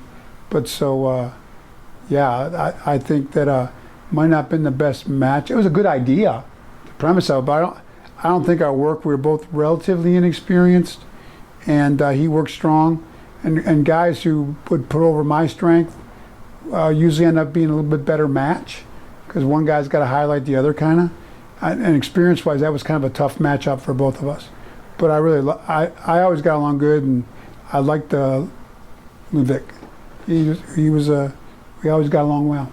And what about Tatanka? Oh, he was great to work with. Yeah. Yeah. And I see him all the time still now at events and things, and great guy and fun to work with, and yeah, no issues there. He was fun to work with. His chops didn't bother you? Not at all. After Nate, the chops didn't bother me whatsoever. I can imagine. Yeah, Nate used to make my chest bleed the entire summer when I'd be every night with him in the ring. My chest had scabs all over it, so from those chops, busted me open. And towards the end of your WWE run, you were teaming with Davey Boy Smith. I understand you guys were friends even before that. Do you want to just talk a little bit about him? Yeah, we hit it off from day one. Once again, the gym thing, working out, and he came in and he looked incredible, and we immediately hit it off. Brett introduced us, because I have friends with Brett and Owen, and we ended up traveling all the time together, and I got to know his family. And we when we were in Florida, I'd stay with Davey at his house. When we went to England, they took all the guys in the bus. They let Davey drive his Jaguar around. And I stayed with Davey at his mom and dad's house, and we just became great friends. Great guy, great talent. You talk about being massively over in England. Oh my gosh, unbelievable. Wow. So we had a wonderful friendship. I really miss Davey. Great sense of humor, incredible guy. And you were teaming with him before you departed. What made you actually switch? Because I understand you took a pay cut when you switched over to WCW. I did. I was looking to actually renegotiate my contract with WB. It was just a business thing. So when your contract runs up WWE at the time, you had to give a 90-day notice. Didn't mean you were leaving. Just meant you wanted to redo your deal. You just didn't want to roll over. So I wanted to be able to do maybe some things in the fitness endeavor, because the money back then, it was always good for me. But I thought maybe I could do some things outside of wrestling, workout wise, and make some extra money. Maybe doing commercials. I didn't know, but I wanted the flexibility in my contract. And so I gave my 90-day notice, because I didn't normally do that. But Vince and I were negotiating through it. My 90-day contract ran out, but Vince and I had such a good personal relationship that we went on for months after that with the lawyers. It wasn't between Vince and I, but the lawyers are working that out, the language in the contract. And it was kind of dragging out a little bit. And I just had a happen chance conversation with Sting. I didn't even know they were going to start a new show. Right. And I told him, and it came up a conversation that my contract was up and I was no longer under contract with WWE. He goes, wait a second, Sting almost like dropped the phone. You're working at WWE right now and you're not under contract? I go, no, my contract, I gave a 9-day notice and expired a couple months back. He was like, you're kidding me. I go, no. So he called Eric Bischoff and the rest is history. I ended up being the surprise guy on Monday Nitro in Minneapolis. Now, Bruce told a different story, so I just wanted to get your opinion on that. He said that J.J. Dillon was continuously trying to get you to re-sign, and you kept saying you were going to and putting him off. And I guess that's why, in his opinion, J.J. may have had some heat with you after that. But boy, J.J. never mentioned that to me. We're good friends now. We see each other quite often. I'm not aware of that. I did most of my negotiations was through a lawyer. Okay. So if there were, JJ might have had a problem with what was going on in negotiations, because negotiations sometimes can be tenuous and frustrating. Right. I was a little frustrated, but really the opportunity with a new show that I didn't even know about, Monday Nitro, came up all last minute. Right. I'd never planned. I totally planned on re-signing. I wasn't putting anybody off at all. I was planning on re-signing with WWE. Yeah, I just wanted to bring that up because this podcast, I'm surprised you haven't heard about it, but it was all about you. They talked about your career for 70 minutes, I think it was. Okay. I listened to it on the way down. Oh, I got you. But everybody's perspective can be different, right? Yeah. JJ's, he might have been very frustrated with my attorney. Yeah. But I was just trying to get the right language in there. My attorney was, not me. My attorney was the one guiding me. Right. It was just a business thing. But I wasn't like leading anybody on and like negotiating with WWE, WCW at the time at all. That all happened in a matter of like a couple weeks. I went from thinking I was going to re-sign with WWE to walking out on Nitro in a matter of like a week and a half. It all happened. And that quick. And you wrestled in New Brunswick, Canada the night before. Was that your last scheduled match, or was there other matches that WWE was expecting you to do? Once again, I was not under contract. Okay. So I was on night-to-night basis anyways. Right. But but one of the disappointing things was I wasn't able to give notice. Right. That was part of the agreement, that Eric Bischoff wanted it to be a surprise if I came to WCW. And Eric Bischoff, I had heard, wasn't a big Lex Luger fan. So that's why he wanted to test was I full of myself? My reputation was being kind of arrogant. So he kind of thought I'll lowball him and see if he balks on the money. See if he really would like to come back here and work with us. I know Sting, you love him. He's one of your best friends. But, and Eric, I said, man, I'd love to be a part of that and get to come back and be with my best friend Sting, and got a new show going. So, and boy, it worked out good. But I definitely had great misgivings about Matsuda, the way he taught me in wrestling. It wasn't a thing of real character and integrity that I did with Vince, not giving me notice. And if I had done it over again now, even though it worked out literally good with me with WCW, I would have told Eric that I would have to give notice and talk to Vince. And if the stipulation was to just walk off his house show and the next night be in a ring with WCW, I would like to think I wouldn't do that. Now we all have things people realize behind the scenes, taking care of our family and taking the best opportunity, but I would have wanted to do it with character and integrity. And Vince and I were close outside of the ring. So that was, even back then, I had a lot of turmoil over that, doing it that way. What did you hear from the WWE side? Because obviously there was probably still pay that they owed you. You probably had some contact after. Did you hear any feedback to what happened? Yeah, they said, we're not going to pay you anything. So that was the feedback. You're with them now, and if you want the money, sue us. Did you? I did not. I see. I decided best to move on. I looked into what it would take to try, and to sum it up, it would have been a long line. How much did they owe you? Oh, I don't know. There was some pay-per-view money and some marketing money, I'm sure. The house show that you just... I'd have no idea what that would have added up to. I see. And Bruce... Nothing huge, no huge like a sum of money. Okay. Or anything like that. Bruce apparently said Pat Patterson's reaction to it was to say, well, he's their problem now. That sounds like Pat. That sounds like Pat. That's good. I like that. Now, That's definitely possible. That sounds like Pat. That's a good one. I had never heard that before. That's good, Devin. I like that. And That sounds like Pat.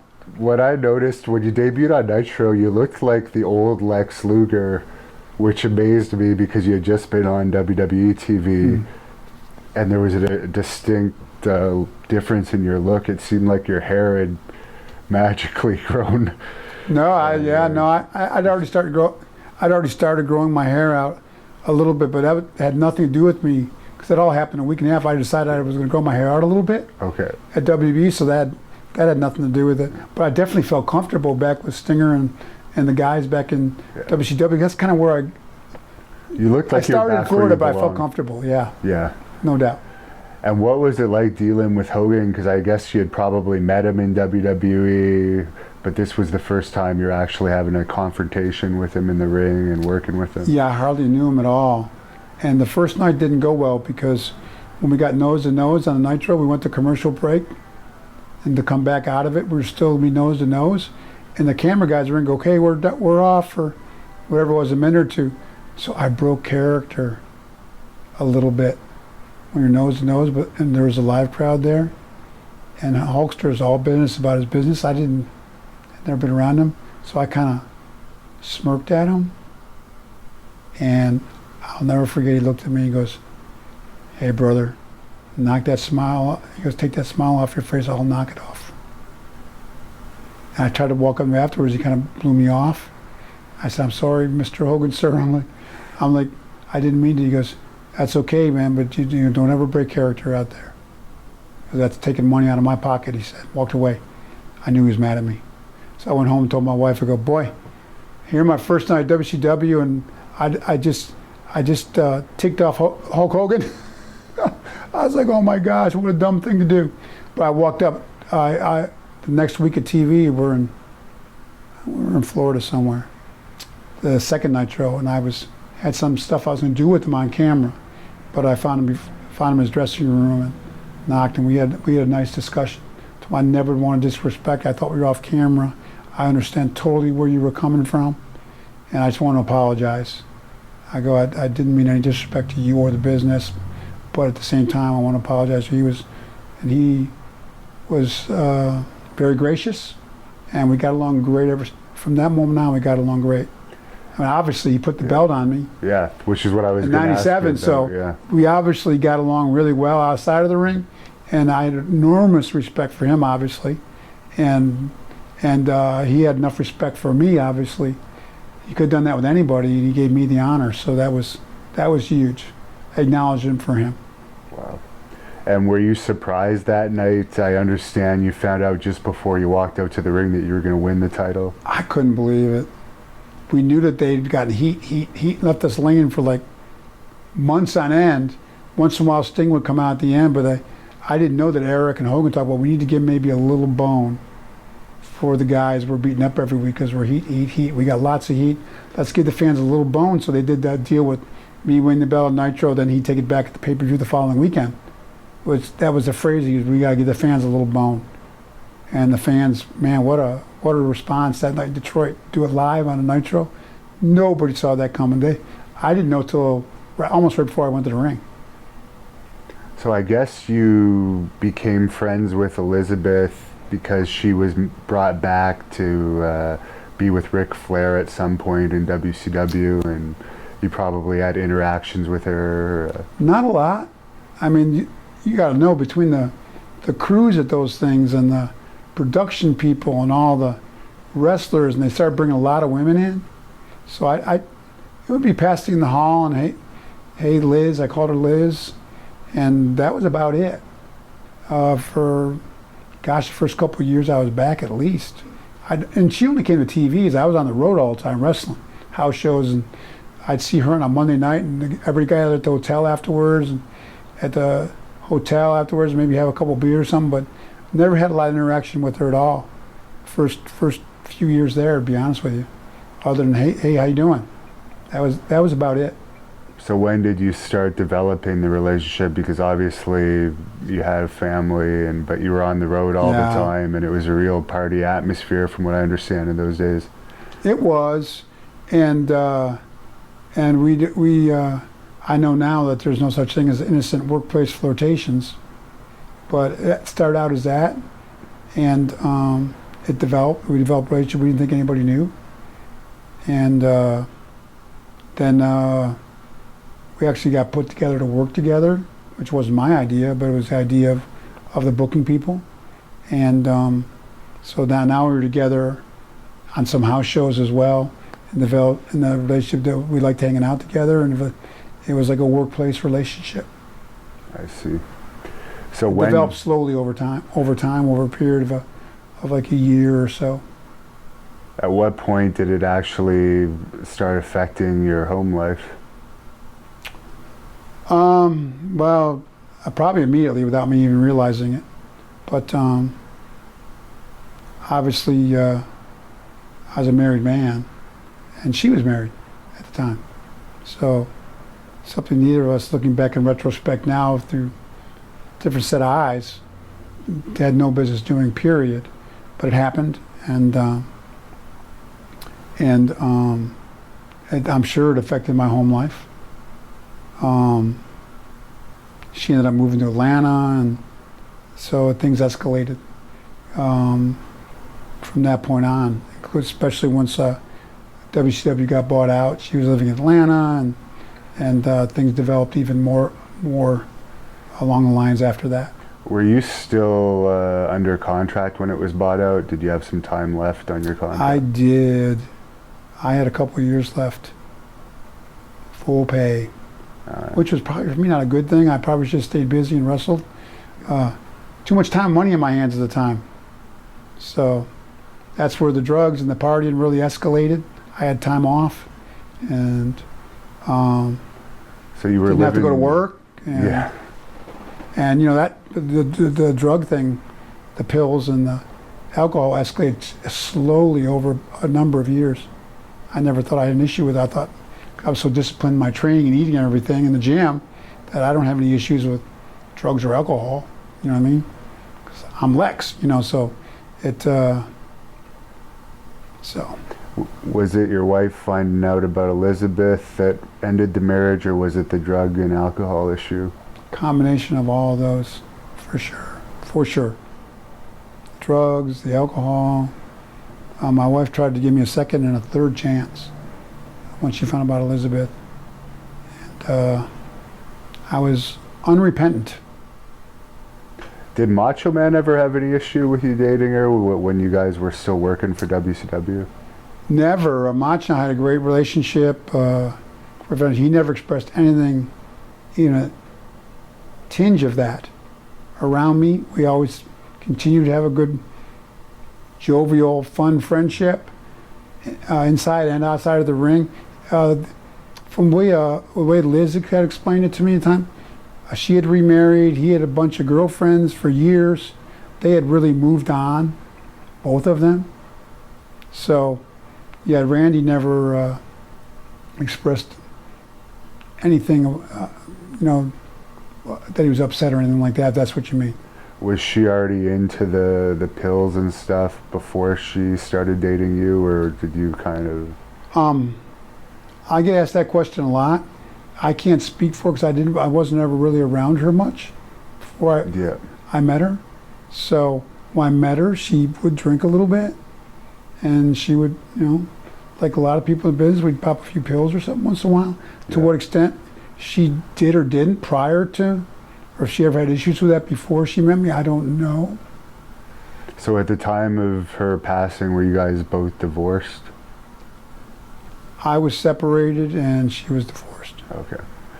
And the domestic abuse allegations, right. Did anything really come of that, or what was that all about? Was that just the we had an argument at the townhouse I was at. We had parked in the garage door was open. I don't know what the neighbor felt felt she saw, but she had called the police, and we both explained to the police. Liz had a mark on her face from walking the dogs like a week prior, a scrape mark. But when the police came, the one police guy, we kind of both felt that he wanted to take me to jail. Liz and I both felt that way. And we both told him that we had 2 dogs, a German Shepherd and a Husky, and they could get frisky with each other, and they wrapped him on her leg, and she fell down, had an abrasional mark on her face now she'd been crying because we'd argued that night. It wasn't a physical thing. Right. But she was crying, but even the officers were there that night when they came out and the guy cuffed me. They're all like, well, this is one of those calls from a nosy neighbor, and we'll be out of here in a few minutes. There's probably a dozen cops outside, and the cop station was right down the street, and they were all hanging out at Lex Luger's place. So, so we were both Liz and I were both shocked. You were extremely famous at that point too. Yeah, so. and I was almost 24 years of marriage, and believe me, I was not at the time, the way things went down, my kids, and especially my wife, they were no big fan of mine at the time, to put it mildly, and rightly so. Right. And even they were like, on the domestic disturbance thing, they were like, my gosh, Dad, you're a mess right now. We hate your guts, but they know 24 plus years of relationship, never any sign or a hint of that kind of thing. Right. So it would have been, so out of character for me. Even they're like, you're a lot of things, but not that. Was what came off even my ex-wife. But it happened. It was a tumultuous time. A lot of drama goes on when you're making bad decisions in life. Things go downhill. They go down quickly. So that's all it's kind of wrapped into all the horrible things that happened in a very, very tragic time. Because she passed away not too much long after that. And actually, that's where they dropped the charges. I don't know about forensics, but apparently when they checked her out, it's Cobb County, I was on their radar where this all happened outside of Atlanta. And I guess what my lawyer told me was that when they did the autopsy, the guy, I don't know, who does the forensics said that was an abrasional type injury. That wasn't a impact like kind of injury. Right. And which confirmed what we had both told him, the officer, that had happened at the scene, but he arrested me anyways. But once you're arrested, you're arrested. So, and they dropped the charges based on, it was what my lawyer told me. Because I don't think Cobb County would have dropped any charges against me at the time. They had me on 17, I think, felony counts on drugs because the amount of drugs I had at my place at the time. Was that for selling, or was that you consumed a lot?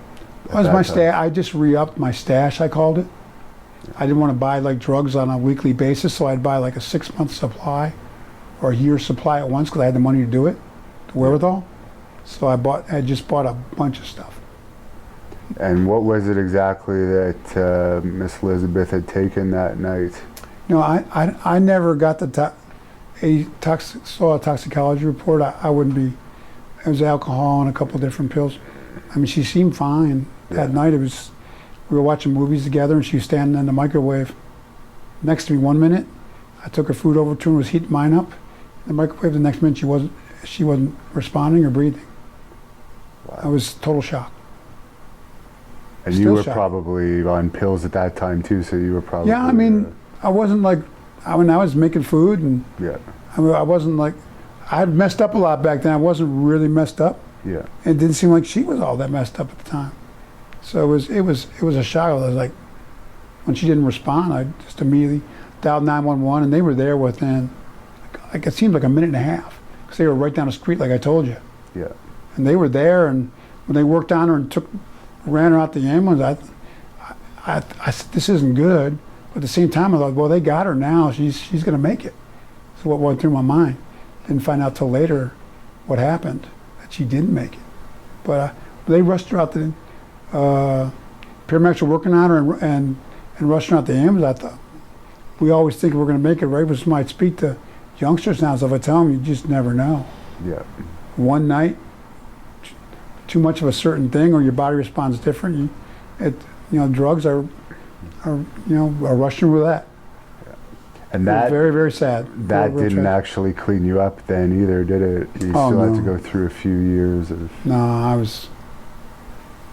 it got worse for me, for sure. What was the lowest point of that whole period in your life? Obviously, her passing has to be up there. That was a low point in the jail cell at the time. The only time I actually thought of taking my own life. I thought maybe if I got on top of a cement barrier, I was in an ISO cell. Put my hands behind my back and fell head first because it was all cement down below. I might be able to take myself out. Thankfully, I didn't do that, but I thought about it. That was a low point. And find out what happened with Liz and up on 17 felony counts, and it was like I felt a lot of weight on me. Yeah. A lot of darkness that night, but I had a lot of dark times. I'm a living, breathing miracle of God to still be alive. For the next few years, it went from bad to worse with drugs and alcohol, and one bad decision after another, for sure. And it was religion and treatment that ultimately got you over that, from what I understand. Treatment helped, but it didn't work right away for me. It was definitely on April 23rd of 2006 when I met Jesus, and I had a road to Damascus experience, and he rescued me. He delivered me. Over a period of a couple of years, he gave me delivered me from all drugs and alcohol, and I've been clean ever since, and my health is great, and I'm very thankful for that. What was different about that particular instant experience you had from being an atheist all your life to others? Because I'm sure you've had some religious interactions prior to that. Some, but like I said, I was an atheist most of my adult life, and it was, people ask me what was the biggest difference before April 20th of 06, April 23rd of 06, and after, or just be just a peace that surpasses all understanding. I talk about that I never had, no matter how much money, fame. I always thought that there had to be more. I always chased the creation rather than the creator, not realizing that the thing missing in my life was a relationship with the creator of all things, and that's God. So once I had that relationship secured with him through Jesus for what he did at the cross, I had an immediate peace, and then a respect for my body. That's part of God's creation, and just that's what's real key for me. I really can't take the credit of God turning my life around. Do you think the reason why you're not yet in the WWE Hall of Fame could possibly be because of animosity from that Nitro? I'm with the ambassador program now, so if there was animosity, I don't think I'd be an ambassador for WWE. So I don't know.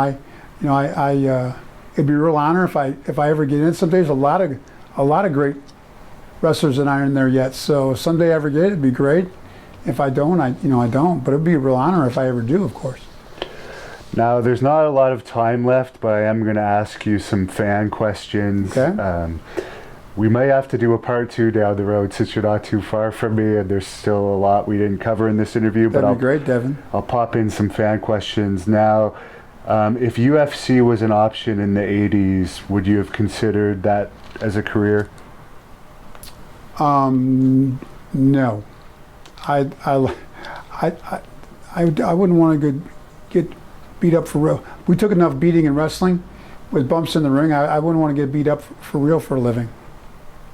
I don't think I would have been interested. But it wasn't as big then as it is now. No. But that would have been more for guys like the Steiner brothers or Dr. Death, or some of the guys had that real. I was a football player. I wasn't a shooter. It would have been more, I think, an option for the wrestling guys like those guys rather than somebody like me. Who was the hardest opponent to torture rack? Surprisingly, some of the bigger guys, like I had Big Show up in the rack. He wasn't difficult at all. Of course, he helped a lot. People think it's the biggest guys, but sometimes the shorter, heavier guys were harder to get up. One of the guys was Joey Baggs, one of the guys I used to work with on TV a lot. He was shorter and heavier and bottom heavy, so he was difficult to get up. And I had one guy, I wrestled live on TV one time that, I'm not recalling his name right now, but he was difficult to get up. So, and you'd be surprised, some of the bigger guys were easier to get because they were a little taller. So the distance was shorter. A matter of physics, sort of. What was your all-time favorite match? Wow. That would be hard to pick. I had a lot of great matches I worked with every top guy in the business. That's a great question.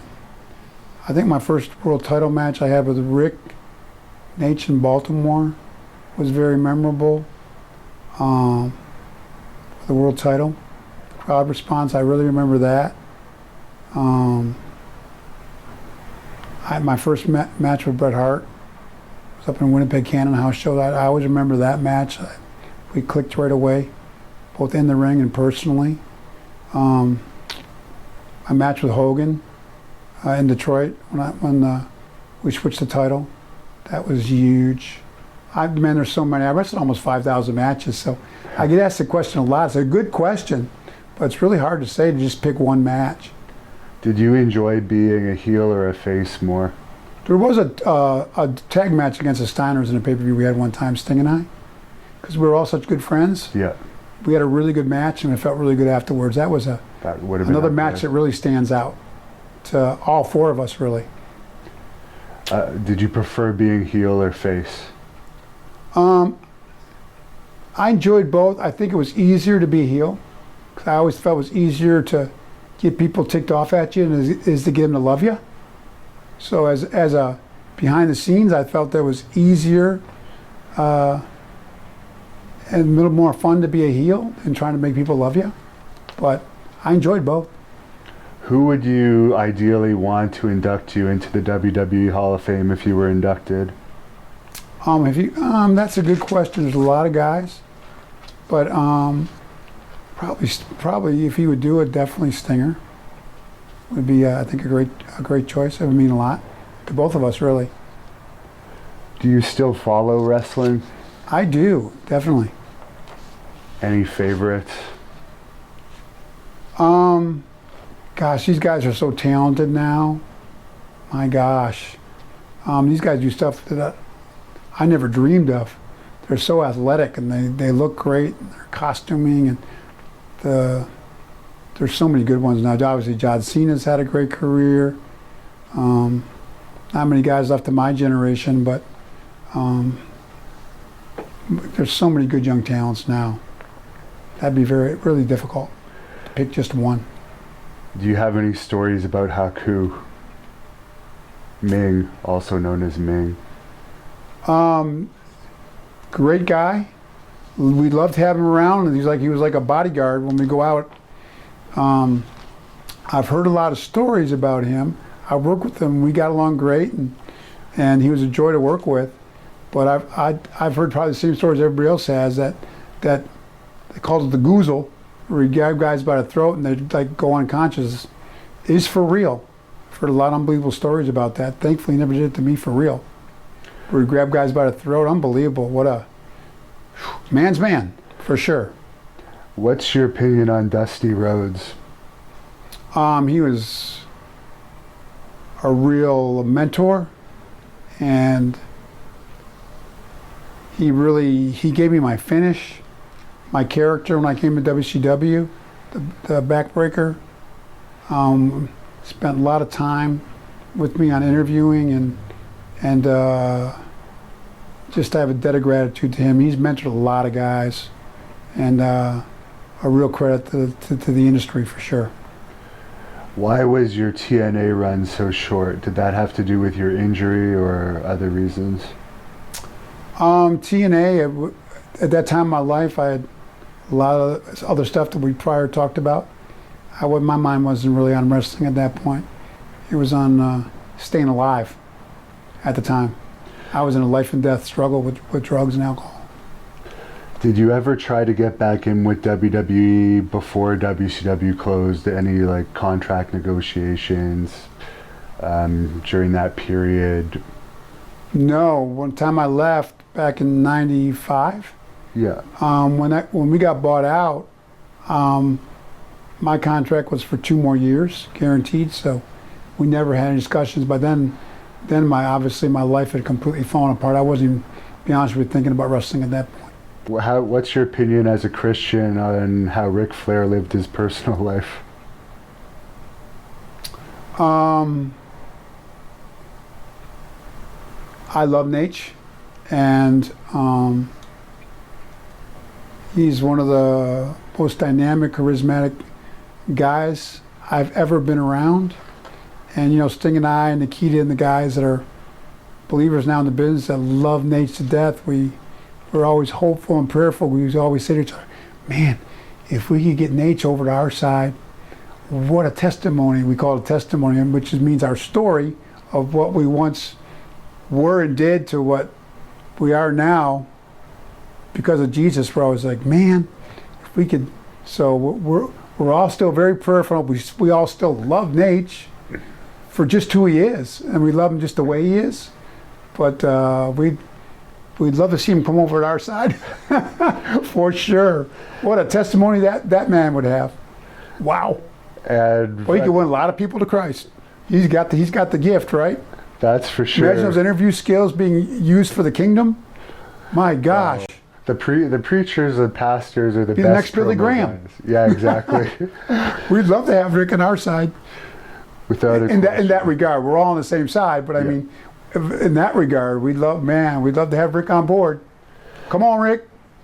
And this is another question. As a Christian, what do you think of transgender wrestling now that they're doing in this new All Elite Wrestling company?